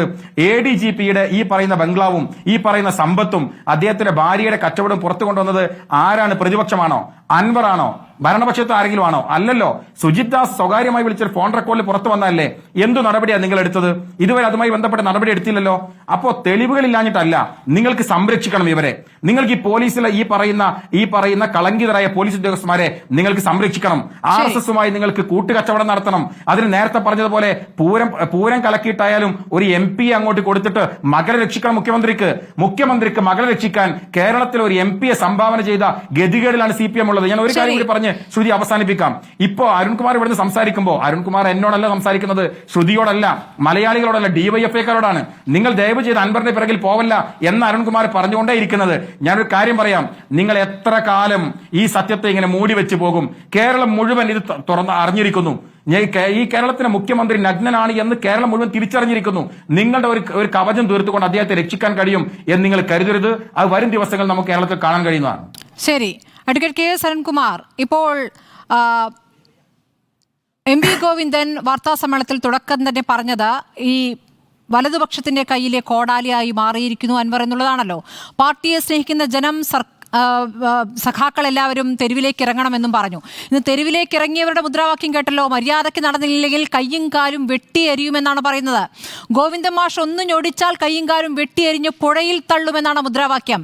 ഇതെന്ത് മുദ്രാവാക്യമാണ് ശ്രീ അരുൺകുമാർ? ഇവിടെ അതിലേക്ക് വരാം, ഞാൻ മറുപടി പറയാം. ഇവിടെ കോൺഗ്രസിന്റെ പ്രതിനിധി നന്നായി റെക്കോർഡ് ചെയ്ത രൂപത്തിൽ നിരവധി ആരോപണങ്ങൾ ഉന്നയിക്കുകയുണ്ടായി. അപ്പോൾ ആ കോൺഗ്രസിന്റെ പ്രതിനിധി എൻ്റെ സുഹൃത്ത് റിജിലിനോട് പറയാനുള്ളത്, ഈ ആരോപണങ്ങളെല്ലാം ശ്രീ K മുരളീധരൻ കഴിഞ്ഞ ആഴ്ച പറഞ്ഞു. കോൺഗ്രസ്സുകാർ ഈ ആരോപണം ഉന്നയിച്ച് ഇങ്ങനെ നടന്നാലും 3ാം പിണറായി സർക്കാർ വരും, 4ാം LDF സർക്കാർ വരും, കോൺഗ്രസ് ഇനി ഒരിക്കലും ഭരണത്തിലേക്ക് തിരിച്ചു വരില്ല, അതുകൊണ്ട് കോൺഗ്രസിന്റെ പരിപാടി തന്നെ തീർന്നു എന്ന് K മുരളീധരൻ, ഇതേ തൃശൂർ മണ്ഡലത്തിൽ മത്സരിച്ച K മുരളീധരൻ പറഞ്ഞിട്ടുണ്ട്. ആദ്യം ഈ കാര്യം, താങ്കൾ പറഞ്ഞ കാര്യം K മുരളീധരനെ ഒന്ന് കേൾപ്പിക്കണം. പിന്നെ താങ്കൾ ഒരു മാഷ കോട്ട് ചെയ്തുകൊണ്ട് പറഞ്ഞു, ചോദ്യം ചെയ്ത കുട്ടിയെ ക്ലാസ്സിൽ നിന്ന് പുറത്താക്കി എന്നൊക്കെ. അത് സിമി റോസ്ബെല്ല് ചില ചോദ്യം ചോദിച്ചു, തന്റെ കോൺഗ്രസിന്റെ ഉള്ളിലെ പീഡനത്തെക്കുറിച്ച് ചോദ്യം ചോദിച്ചു. അന്ന് തന്നെ ആ കുട്ടിയെ ക്ലാസ്സിൽ നിന്ന് പുറത്താക്കി. ഇപ്പോൾ കുട്ടി ക്ലാസ്സിലില്ല. അതുകൊണ്ട് താങ്കൾ അതും ഒന്ന് മനസ്സിലാക്കണം. പിന്നെ ബി ജെ പിയുടെ പ്രതിനിധി ഇവിടെ കുറച്ച് കാര്യങ്ങൾ പറഞ്ഞല്ലോ. ഞാൻ ബഹുമാനപ്പെട്ട ബി ജെ പി പ്രതിനിധിയോട് പറയാനുള്ളത്, ഈ സ്വർണ്ണക്കള്ളക്കടത്ത് കുറച്ച് നാളായി അന്വേഷിച്ചത് CBI ആണ്, NIA ആണ്, ED ആണ്. ലോകത്തിലെ തന്നെ ഏറ്റവും വലിയ ഇൻവെസ്റ്റിഗേഷൻ ഏജൻസിയാണ് ED. ഇവരെല്ലാം കേരളത്തിൽ ഇടയ്ക്ക് വെച്ച് അന്വേഷണം അവസാനിപ്പിച്ച് കുറ്റപത്രം കൊടുത്തും കൊടുക്കാതെയും കേരളത്തിൽ നിന്ന് മുങ്ങിയതാണ്. ആ EDയും CBIയും NIAയും കണ്ടെത്താത്ത കാര്യം ശ്രീ PV അൻവറിന്റെ കയ്യിൽ ഉണ്ട് എന്നതാണ് താങ്കൾ പറയുന്നതെങ്കിൽ ഈ അന്വേഷണ ഏജൻസികളോട് പറ, അത് മേടിച്ച് ഹാജരാക്കുക, കോടതിയിൽ ഹാജരാക്കാൻ പറ. ഇതൊക്കെ പൊതുജന സമൂഹത്തിലുണ്ട്, ഒക്കെ ചർച്ച ചെയ്യട്ടെ എന്നതാണ് എനിക്ക് സൂചിപ്പിക്കാനുള്ളത്. പിന്നെ അഴിമതി ആരോപണം ഇങ്ങനെ ലീഗും കോൺഗ്രസും ഇങ്ങനെ നിരന്തരം പറയുന്നുണ്ട്. ഇതൊക്കെ ഉണ്ടല്ലോ എന്ന്. AI ക്യാമറ, ജലമെട്രോ, അതുപോലെ തന്നെ ഇവിടെ K-ഫോൺ, 3 കാര്യത്തിനും ഹൈക്കോടതിയിൽ പോയത് പ്രതിപക്ഷ നേതാവാണ്. ഒരു കാര്യത്തിന് പ്രതിപക്ഷ നേതാവും അതുപോലെ KPCC പ്രസിഡന്റ് തോളത്ത് കൈയിട്ടാണ് ഹൈക്കോടതിയിൽ പോയി റിട്ട് പെറ്റീഷൻ കൊടുത്തത്, പബ്ലിക് ഇൻട്രസ്റ്റ് ലിറ്റിഗേഷൻ കൊടുത്തത്. എല്ലാം തള്ളി കൈ കൊടുത്തിട്ട് പറഞ്ഞു മേലാൽ ഈ തെളിവുകളുടെ കാര്യത്തിൽ എന്താണ് പറയുന്നത്? തെളിവില്ലാത്ത കാര്യങ്ങളാണല്ലോ RSS ADGP കൂടിക്കാഴ്ച. പക്ഷെ തെളിവുള്ള കാര്യങ്ങളുണ്ടല്ലോ, ADGPയുമായി ബന്ധപ്പെട്ടുള്ള തെളിവുകളുണ്ടല്ലോ. വീട് വാങ്ങി വിറ്റ പൈസയുടെ കണക്കും അതിന്റെ തെളിവുകളുമുണ്ടല്ലോ. അതടക്കം മുന്നോട്ട് വെച്ചിട്ടുണ്ടല്ലോ DGPയുടെ മുന്നിലേക്ക്. അത് കിട്ടിയ ഉടനെ നടപടി എടുക്കാവുന്ന തെളിവുകൾ നൽകിയിട്ടും അതിന്മേൽ അടയിരിക്കുന്നു എന്നുള്ളതാണ് ആരോപണം. ഇല്ല, അത് വെറും ആരോപണം മാത്രമാണ്. കിട്ടുമ്പോൾ തന്നെ നടപടി എടുക്കാവുന്ന ഒരു തെളിവ് ഹാജരാക്കിയത് അദ്ദേഹം തന്നെ നടത്തിയ ഒരു ഫോൺ സംഭാഷണമാണ്. പത്തനംതിട്ട SP-യുമായി അദ്ദേഹം തന്നെ ഫോൺ സംഭാഷണം. ആ ഫോൺ സംഭാഷണം പുറത്തു വന്നപ്പോൾ ഒരു പോലീസ് ഉദ്യോഗസ്ഥന്മാർ സംസാരിക്കാൻ പാടില്ലാത്ത സംസാരിച്ചു. അപ്പൊ തന്നെ നടപടി എടുത്തു, അന്വേഷണം ആരംഭിച്ചു. ഇപ്പൊ വിജിലൻസ് അന്വേഷണം നടക്കുന്നുണ്ട്. ബാക്കിയെല്ലാം കേരളത്തിലെ ഏറ്റവും ഉയർന്ന പോലീസ് ഉദ്യോഗസ്ഥനാരാ? DGP നേതൃത്വത്തിൽ അന്വേഷിക്കല്ലേ? ആ അന്വേഷിച്ച് റിപ്പോർട്ട് വരട്ടെ. മിസ്റ്റർ, നിങ്ങൾ കേൾക്കൂ. ആ അന്വേഷണ റിപ്പോർട്ട് വരട്ടെ.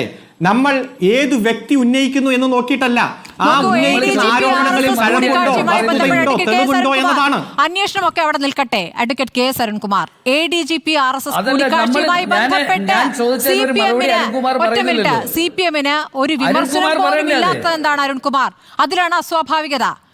സാധാരണഗതിയിൽ ഒരു പോലീസ് ഉദ്യോഗസ്ഥൻ RSSകാരുമായി കൂടിക്കാഴ്ച നടത്തിയാൽ, RSSുമായി ബന്ധപ്പെട്ടാൽ എത്ര ശക്തമായി പ്രതികരിക്കാറുണ്ട് ഈ പാർട്ടി. ഇന്ന് പാർട്ടി സെക്രട്ടറി പറയുകയാണ് പൂർണ്ണ സത്യം വരട്ടെ എന്ന്. ആര് കൊണ്ടുവരും പൂർണ്ണ സത്യം? രാഷ്ട്രീയ കൂടിക്കാഴ്ച, രാഷ്ട്രീയ നിലപാട് വ്യക്തമാക്കേണ്ട കാര്യത്തിൽ DGP ആണോ തെളിവ് കൊണ്ടുവരേണ്ടത്? ആണോ? ഞാൻ പറയാം. മുഖ്യമന്ത്രി തന്നെ കഴിഞ്ഞ ദിവസം നടത്തിയ പത്രസമ്മേളനത്തിൽ വളരെ വ്യക്തമായി പറഞ്ഞ വാചകം താങ്കൾക്ക് ഓർമ്മയുണ്ട്. പക്ഷെ താങ്കൾ അത് മനസ്സിൽ വെച്ച് ചോദിക്കാത്തതാണ്. ഒരു തരത്തിലുള്ള രാഷ്ട്രീയ ചർച്ചകൾക്കും പോലീസ് ഉദ്യോഗസ്ഥന്മാരെ നിയോഗിച്ചിട്ടില്ല. അതായത് ഇടനില അതല്ല. താങ്കൾ കേൾക്ക്, ഒന്ന് ക്ഷമിക്കൂ, ഒന്ന് കേൾക്കൂ. ഒരു തരത്തിലുള്ള രാഷ്ട്രീയ ചർച്ചകൾക്കും ഒരു പോലീസ് ഉദ്യോഗസ്ഥനെയും നിയോഗിച്ചിട്ടില്ല. ഔദ്യോഗിക കൃത്യനിർവഹണത്തെ ബാധിക്കുന്ന തരത്തിലുള്ള കൂടിക്കാഴ്ച നടത്തിയ നിയമത്തിനും ചട്ടത്തിനും അനുസരിച്ചുള്ള നടപടി ഉണ്ടാകുമെന്ന് തന്നെയാണ് ഒറ്റ കാര്യം. അരുൺകുമാർ, അത് മുഖ്യമന്ത്രി സ്വന്തം ഭാഗം വിശദീകരിച്ചതാണല്ലോ. ഞാൻ ചോദിക്കുന്നത് ADGPയുമായി ബന്ധപ്പെട്ട്, RSS കൂടിക്കാഴ്ചയുമായി ബന്ധപ്പെട്ട് മുഖ്യമന്ത്രിക്ക് ഒരു വിമർശനമുണ്ടോ? പാർട്ടി സെക്രട്ടറിക്ക് ഒരു വിമർശനമുണ്ടോ? ഞങ്ങൾ ആരും കേട്ടിട്ടില്ല ഇതുവരെ. അസ്വാഭാവികതയുണ്ട്. ഇല്ല, അതിശക്തമായിട്ടുള്ള വിമർശനം പാർട്ടി ഉന്നയിച്ചിട്ടുണ്ട് ഈ കേരളത്തിൽ. ഒന്ന് ആലോചിച്ച് നോക്കിയേ. ഞങ്ങൾക്ക് ഈ RSSുമായിട്ട് ഒറ്റ മിനിറ്റ് ഒന്ന് ആലോചിച്ച് നോക്കട്ടെ. ഈ കേരളത്തിൽ ഏതെങ്കിലും മുഖ്യമന്ത്രിമാരുടെ തലയ്ക്ക് കോടികൾ RSS ഇനാം പ്രഖ്യാപിച്ച സാഹചര്യം ഉണ്ടായിട്ടുണ്ടെങ്കിൽ ഒരു ഒറ്റ മുഖ്യമന്ത്രിക്കുള്ളൂ, സഖാവ് പിണറായി വിജയന്റെ തലയ്ക്ക്. ഒരൊറ്റ കോൺഗ്രസ്സുകാരുടെ തലയ്ക്ക് പ്രതിപക്ഷത്തിന്റെ മുഖ്യമന്ത്രി കേസിലാണ്.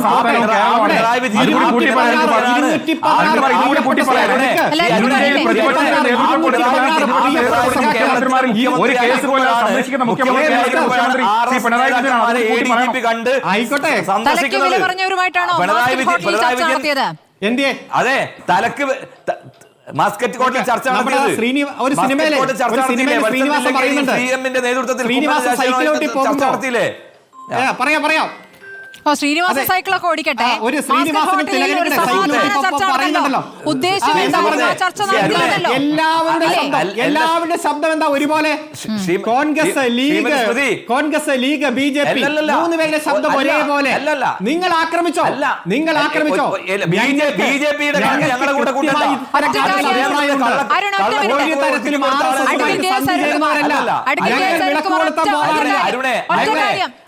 അവസരമാണ് അഡ്വക്കേറ്റ് കെ സരൺകുമാർ, ഒറ്റ മിനിറ്റ് നവാസ്. ADGP RSS കൂടിക്കാഴ്ചയിൽ ADGP അജിത് കുമാറിനെതിരായ CPM-ന്റെ വിമർശനം താങ്കൾക്ക് ഇപ്പോൾ പറയാം. ഇതുവരെ കേൾക്കാത്തതുകൊണ്ടാണ്. അത് പറയുന്നതിന് ഒറ്റക്കുണ്ട്. അതായത് ഞങ്ങൾ ആരും RSSന്റെ ശാഖയ്ക്ക് കാവൽ നിൽക്കാൻ പോയിട്ടില്ല. ഞങ്ങൾ ആരും വിളക്ക് കൊളുത്താൻ പോയിട്ടില്ല.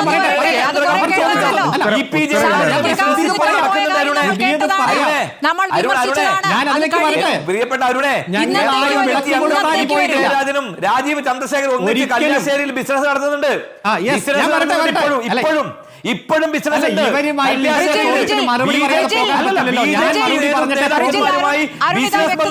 നിങ്ങളുടെ നേതാക്കന്മാർക്കാണ്. റിജിൽ വ്യക്തത വരുത്താൻ പോകുന്നു. CPM-ൽ നിന്ന് ആദ്യത്തെ പ്രതികരണമായിരിക്കാം ഒരുപക്ഷെ ADGP RSS കൂടിക്കാഴ്ചയിൽ CPM-ന്റെ വിമർശനം. ഒന്ന് കേൾക്കട്ടെ, കേൾക്കാനുള്ള കൊതി കൊണ്ടാണ്. അല്ല ഒരിക്കൽ അതിന് നട്ടമില്ല. തന്റെ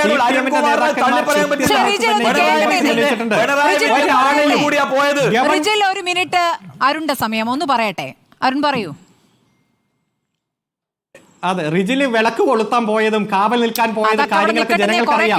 ഇവിടെ ഗവൺമെന്റുമായി ബന്ധപ്പെട്ടുകൊണ്ട് ഒരു ഒഫീഷ്യൽ കാര്യത്തിനും പറയാൻ അനുവദിക്കാതിരുന്നാ പിന്നെ എങ്ങനെ ഇരിക്കും? ഗവൺമെന്റുമായി ബന്ധപ്പെട്ടുകൊണ്ട് ഒരു ഒഫീഷ്യൽ കാര്യത്തിനും ഒരു പോലീസുകാരെയും ഒരാളുമായിട്ട് ചർച്ച നടത്താൻ ചുമതലപ്പെടുത്തിയിട്ടില്ല. ആരെങ്കിലും അങ്ങനെ പോയിട്ടുണ്ടെങ്കിൽ എന്ന് തെളിഞ്ഞാൽ ഏതെങ്കിലും തരത്തിൽ അത് ഗവൺമെന്റിന്റെ പോളിസിക്കെതിരായിട്ടുള്ള പ്രവർത്തനമാണെങ്കിൽ അതിശക്തമായിട്ട് നടപടി സ്വീകരിക്കും. ഒരിക്കലും ചെയ്യാൻ പാടില്ല. ഈ കൂടിക്കാഴ്ച രാഷ്ട്രീയമായി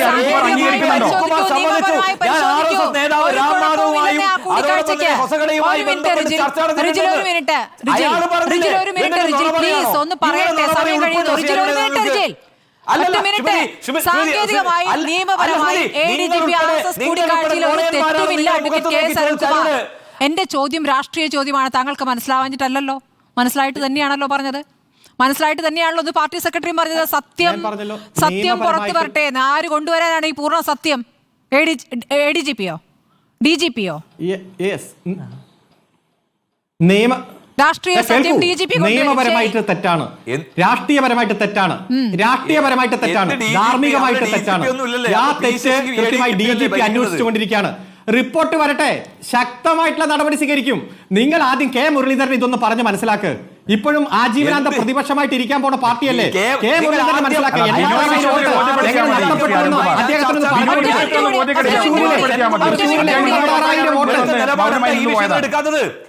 സെൻകുമാർ വിഷയത്തിൽ എടുത്ത നിലപാടെന്താ എടുക്കാത്തത്? സെൻകുമാർ വിഷയത്തിൽ നിലപാടുണ്ടല്ലോ. നിങ്ങളുടെ അന്വേഷണ റിപ്പോർട്ട് എവിടെ പോയി? കോൺഗ്രസിന്റെ അന്വേഷണ റിപ്പോർട്ട് എവിടെ പോയി? എന്തുകൊണ്ട് കോൺഗ്രസിന്റെ അന്വേഷണ റിപ്പോർട്ട് എവിടെ പോയി? ചോദ്യം ചോദിച്ച കുട്ടിയെ ADGP അയച്ച് കേരളത്തിലെ BJPക്ക് വേണ്ടിയുള്ള സൗകര്യം ചെയ്തു കൊടുക്കാൻ നിങ്ങളുടെ ദൂതനാണ്.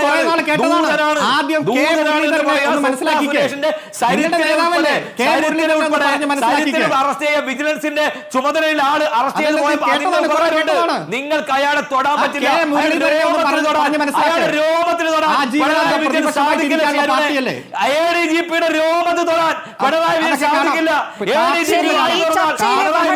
ഇനിയും തുടരേണ്ടി വരും. കാരണം അൻവർ നിർത്തുന്നില്ല. അൻവർ ഇപ്പോൾ തെളിവുകൾ കാണിക്കാൻ മാധ്യമപ്രവർത്തകരെ കൂട്ടിക്കൊണ്ട് നടക്കുകയാണ്. ഇനിയിപ്പോൾ ഞായറാഴ്ച പൊതുസമ്മേളനം നടക്കാനിരിക്കുന്നു. പാർട്ടി സഖാക്കൾ മാറി നിൽക്കണമെന്ന കർശന നിർദ്ദേശമുണ്ട്. പക്ഷേ അണികൾ, അനുഭാവികൾ, അതിലാണ് അൻവറിന്റെ പ്രതീക്ഷ. നമുക്ക് നോക്കാം എത്ര പേരെ ഒരു ജനസഞ്ചയത്തെ കൊണ്ടുവരാൻ അൻവറിനാകുമോ എന്ന്. വളരെ നന്ദി ചർച്ചയിൽ പങ്കെടുത്ത എല്ലാവർക്കും. Advocate K Sarankumar, Parode Santhosh, Rijil Makkutty, PK Navas ചർച്ചയിൽ പങ്കെടുത്ത